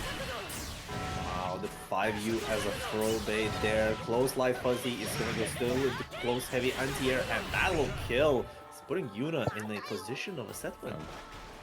Yeah, Socky getting a little freaky with it and paying the price due to Yuna's solid go up there.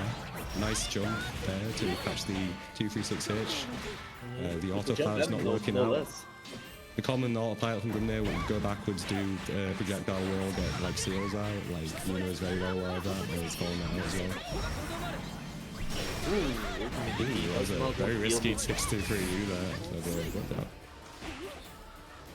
It's the ultimate DPE or ultimate red barrel sword. Yeah, it's just like, I'm gonna come off reverse, you know, just because of my bad projector. Anyways, 1 BP on both sides here. Resources are coming almost to the full, and it's looking like very close to death for both of them. Using that last BP to not have the U-Darkane on himself, doesn't want to play the plus frames, and now it's on Yuna playing it very, see, again, playing safe, playing plus frames, and the stagger pressure. Yeah, stagger pressure's got like Socky out a number of times there. 3-0, very nice stuff. Obviously, well practiced in the Grimnir matchup, is aware of what Grimnir likes to do. Needed Saki to play a bit more adaptively at that point, and didn't work out for him. So we're going to get a rematch of winner's side, and it's going to be the Vera mirror again. Definitely. I wouldn't want to say one thing that Yuna has shown very, very adept Grimnir matchup knowledge, because not a lot of things went through from the Grimnir's, book of tricks. You have to really play that very, very decent game against Yuna to get something, and I don't think that Saki still has that yet. I'm sorry! Saki's The on bit's layer over! one. Saki's still He on the lost. layer ones, so yeah, probably a bit more time in the tank with the character will yield the layer 2 and 3 game plans when you go against people who generally know the baseline stuff that you're doing. But yeah, just like solid play all around as well in terms of like how they were pressuring Grimnir. Obviously, Saki was a bit uncomfortable on defense when it came to the character, and Yuna kept it tight, kept it like clean, didn't try to do anything too fancy, and led to the rewards from that. Yeah, I guess we're on a water break right now, so that's cool. What's happening? You got Wanted on Friday. If you want to play in Wanted ladder, that's on Friday. It's part of the lobby night. Join in. Yep. The ladder works in such a way that you'll often end up playing people of a similar skill level. At least hopefully that will be the case if enough people sign up. And if you are part of the top 2, then you will go into the Wanted ladder, where Saki is champion, and the 2 invitees into the ladder are the two other people who finished well in Dark World Tour finals. Damn, I'm trying to put my sentences together. It's not working out very well. It's Citizen and I'm having so much fun right now listening to you. I believe it's Skill, right? Yeah, it's Skill, Citizen, and you sitting there as a king right now. What? No, that's Saki. No. I'm not the king. Is that Saki? Yeah, it's Saki. It's literally Saki. I haven't won a Wanted in years. Oh, but I saw your arrow there. Damn. Yeah, Sorry. because Saki wanted to use that image because he thought it was funny. That was actually funny, though. It was funny. I did the wrong stance for the Matera arrow, but who cares? Who knows? Naomi was so angry on you. He wouldn't know that I've been playing Matera for like past week, so fake fan. Anyway, there we go again. Hopefully it will continue from the winners finals in terms of like the solid play we saw towards the end of that. Also, have you noticed that your boy, Young Grim Reaper, is now rocking another color? Yeah, he's like under the age of 25, so like can't like stay doing one thing for once for longer than like 5 minutes. Gotta switch it up constantly. Gotta change the music between every set. You know how it be. Yeah, that's right. Obviously, having your own music on top of it is the most important part. Yeah, I'm right there, but I can listen to it full album at least. Yeah. Anyways, still, breathe in, breathe out. This is the grand finals of Dunkin'Yips 55, and it's gonna be Young Grim Reaper versus Yuna, and it's gonna be a Vera mirror. I hope y'all enjoying this. Yeah, interesting first round. Generally, like Light was getting better in neutral situations that led to them winning. Some interesting interactions towards the end there, especially with the Lumi just like reappearing and surprising Yuna and getting better. Yeah, you usually tell who wins these things by like who's like pushed into the corner at the beginning of these rounds. Definitely been Light dominated so far. It's the classic, the first one that gets knocked down usually loses turn. I don't think that's the case, but I mean like in terms of like the one who's winning on neutral, in terms of the Vera matchup at least. The Vesucia matchup, I don't know who was winning at any point in the round, but in the Vera mirror, definitely Vesucia feels is just she has the possibility of winning just by existing, okay? So that's a bit different. 236U, the GOAT, fucking U skill for Vera apparently. Seen so much use out of it so far. Yeah, U Darkane is quite a very packed skill there. It's +2 on block, it's 11, it's very fast being on the 11th frame starter, and it has no recovery, even if you whiff it, like it's not, like see, like look at this shit! No recovery! So you're spending 50 bar like that. Oh, yeah, again, exploiting Light's tendency to power buttons preemptively. And the discount install is gonna be coming out here. Just gonna fuzzy mash out. I mean, like, Unit did it on the other side as well, so like, we don't care about BB on this house. And then we got the combo with the Lumi, of course, because Lumi's a bad skill, and the 2-3 CQ's finish. It's not. I think it's not because of the Lumi. Like, yeah, Lumi into use. I mean, yeah, you get the bounce, there and all that, blah blah blah. Let me complain. No. The thing is, use Lumi does help you combo off of that, but I think this happened multiple times because Yuna tends to on Oki backdash when you see the Lumi setup. Like you want to get some space, and that is a exact punish coming from Light. Oh yeah, and because of Lumi, it's way more safer than that. I also think that another point that's in Light's favor is that on these knockdowns, Light is like neutral teching as opposed to Yuna, who is back teching the majority of the time. Generally, it's a good idea to like mix it up between the two of them, or at least like neutral tech to start off with, so that the Vera player doesn't automatically plant a Lumi on you when you get off first off knockdown. Yeah, this is a very important thing against zone. Like there, for instance, like going. I mean, it's not like the zone of like set play thing. It's just more like how Lumi works, because like Vera's more of a rush stand character / neutral-ish character. Oh my god, it's like there. Allows Yuna to get out of the corner again. I like the awareness of close heavy punish on because of the proximity. These little details. Usually, like people would go for like a medium button on 8 frames because of the close heavy being 8. Small adaptations like that, and that's gonna be a basketball combo. And Yippee! Combo Visionary is coming in hard here, which is not a kill, by the way. I'm still not on chip point, so we don't need to worry too much. Yeah, we still have that. There's still 50. Oh, nice reactions. Good job. Sweeping. I'm not sure what Light was doing there, to be fair, because he definitely went on chip point, but you know, good job. And I think what you're seeing in this matchup is, like, generally speaking, not in this round, but like in previous rounds, has been the one winning these neutral interactions, but the defense on the side of Yuna has been better, and there've been less mistakes on this side as well. Yeah. Still, but you have to remember, Yuna is coming from losers bracket side, so it's gonna be a lot of matches to be won against Light. And we've seen that these players have the capability of adapting on each other. Yeah, trying to anti-air Vera when she's installed still happens to Vera players. Oh, nice. You're just enjoying this mirror match commentary. Yeah, because I don't feel bad when I get hit by all this stuff. No. Wow. But yeah, nice patience for Light. Believe in Yeah, victory. 2-0 Light, and if he continues with this kind of momentum against Yuna, this is potentially the last match of this tournament. Yeah, I don't, like one thing I'd say on the Yuna side is I'm not really seeing the exploitation of the things that Yuna has called out once or twice in the previous games. So we're not seeing like an overuse of like 6/6H's when perhaps like maybe you want to like do that a little bit more, because like Light is still just preempting the pressing buttons and stuff. When you do think that was very nice. Okay, hold up.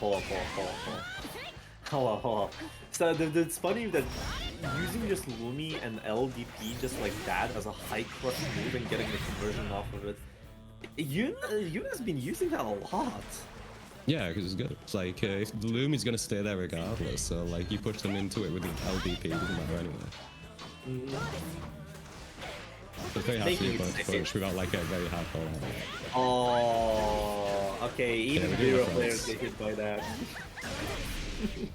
Yeah, I think the biggest issue here is that you're probably a little too respect. Otherwise, Light's just playing like Light Vera. Yeah, kind of ruined that. It's funny. We're gonna get killed anyway. Yeah, and now this is tournament point Light. I'm sorry, that kind of was funny. It was, yeah. I was laughing. Everybody was laughing. Anyways, let's get back to the match, and we're seeing tournament point for Light. Standard round start where Light pushes into the corner. Like big risk there from. Yep. Well, Oh, okay, big was that for Darkane. you? Yeah, That could have been very, very bad for Light because Darkane is -5. Could have been in range for a close Light to work in. But oh, just goes for the Scarlet, catching the ultimate Scarlet off as yeah. well. We're kind of just going like gorilla mode right now. We're just like swinging at each other, just like sticking our buttons constantly. We don't really care about neutrals much anymore. Big jump, Neutral. big anti-air. Oh, are you gonna Can I say basketball something to combo you, for something that doesn't kill? I don't know. I feel like they could have killed it with like a use skill or something, but who likes it? We're still gonna go for the chip out here, which is a sensible thing to do. Whiff button into far medium, very nice, good stuff. Yeah, I don't think this is the type of game Light wants it to turn into, or if he's just trying to have a bit of fun to her. I think he's got a bit of leeway, given that he is in the winner's side. Oh, here we go. Block button is B now. Yeah, that's what I mean. That's what I've been saying. It's like Light, like he sees something work, he will do it again. He's not thinking, oh, my opponent's now going to be aware of that. He's going to be like, I'm going to keep doing this until it doesn't work. And I mean, that's to his isn't that benefit in like this matchup. fighting game 101? I mean, you know, like you hear people say that, and I think, but like, you know, people I mean, overthink it. Oh, Light's dead. Kill. Oh, what? Light? Oh no, Light controller. This happened before. Nothing else. I think by Maybe he's got a rules- Windows update come up or something. Doesn't look so, because what's it's going been a on comp for a here? while. It's around for Yuna actually. I think I can see that Light is there right now. He's chatting something into the Discord, yo. Light. Oh, we're back. Back. We're back. Okay. He's still in Discord. He didn't really die for sure. Don't worry about it. I'm playing you. Doorbell? Oh. And Yuna had the potential just to take the round.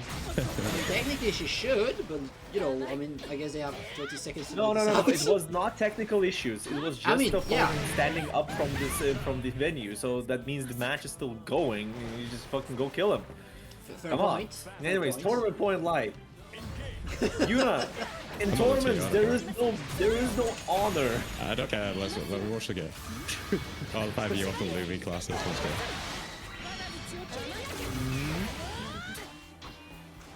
Also do that.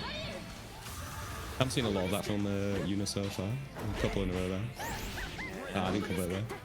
It didn't This really is convert off of a it, but change now of it's pace still- thing, I guess. Oh, the recovery on 2 things up to you. Nice 2-8. Gonna spend that raging strike just to keep it clean. Try to go for the bounce, but the bounce did not happen. But install ultimate Darkane, keeping it damage 1 BP. Look at it. This is gonna do much. And now this is strike throw range, I think. At this I point. do wonder if the 6XMs were like a bait for Light to go into the air and take that 2H that Yuna did there. Another one. So ready, Hey. apparently. Hey, remember how you said that Dira players not can dead. get... Oh, the one thing. Oh, you're getting hit like that. That's fucked up, bro. Oh, that jump scared me. That's gonna be so maddening for her. Like, Oh, that's such a lord. sad way to finish it. Take the round, actually. Fuck it. 3-1 goes I'm not to sure how Light. Yuna could have killed. I don't know. I'm not sure how Yuna could have killed there. Like they had 30 meters. I think that this is a lab situation at this point. Everybody's gonna be now rushing into the lab, seeing how could have been killed. But other than I don't that, see it. I think mostly what happened is that Yuna tried to go for those Darkanes just to get a bounce. Maybe earlier in the combo there could have been like optimization or something. But that's boring. Who cares? Mm-hmm. Anyway, Light Yagami taking the bracket again. Surprise, surprise. The online warrior of European Grand Blue. 0 Actor points, millions of wins over 2 points. So fucking. So fucked up, brother. Why would you say that? Yeah, well, it's on him to change that. I didn't enter the silver. I mean, come on. Mm-hmm. But Anyway, it was a good. Yeah. It was a good. It was a good grand finals. I enjoyed that. I also enjoyed the winners finals as well. Grimnir matches. The Grimnir matches. You get what you're given. You go to McDonald's, you buy the cheeseburger, you get the cheeseburger. You know what I mean? He's just like dude. I literally had like 40 points. Come on, Saki, chill. We got like most of them from an online event though, so and that's yeah, yes. Yeah, definitely. Your top competitor, Dudikov here. No. Once I get the Vesushi up and running, yeah, sure, maybe. All right then. Yeah. What does Light win? Light my wins respect. love and He's won adoration of all the bragging players. rights. He's won the ability to complain about one character in the Discord for a week. He's I don't know, won the right to a higher seed in a different bracket, maybe. Maybe he gets invited to 1A, who knows, who cares? So how do we finish this again? Do we just like talk about events coming up and then like go off somewhere else? You I mean, kind I of went already through wanted to events finish, already, and we're still cutting in. My bad. yeah, That's the fine. thing is, But putting up a right's a God-given right for Yeah, every we're still American. cutting even though we speak. damn. You can finish off a riot, go on. Oh yeah, there's a soccer Alright. cast on Saturday, I think, or something, maybe. The brother. You might have some guests on it. Well, the Amazing. raid count is counting down. The riot goes on forever if you let him, you know? That's how it is, huh? Anyways, thank you everybody that came over to watch the Dunkin'Yips 55. Thank you to all the competitors as well. Thank you to Supa for holding the first half of commentary.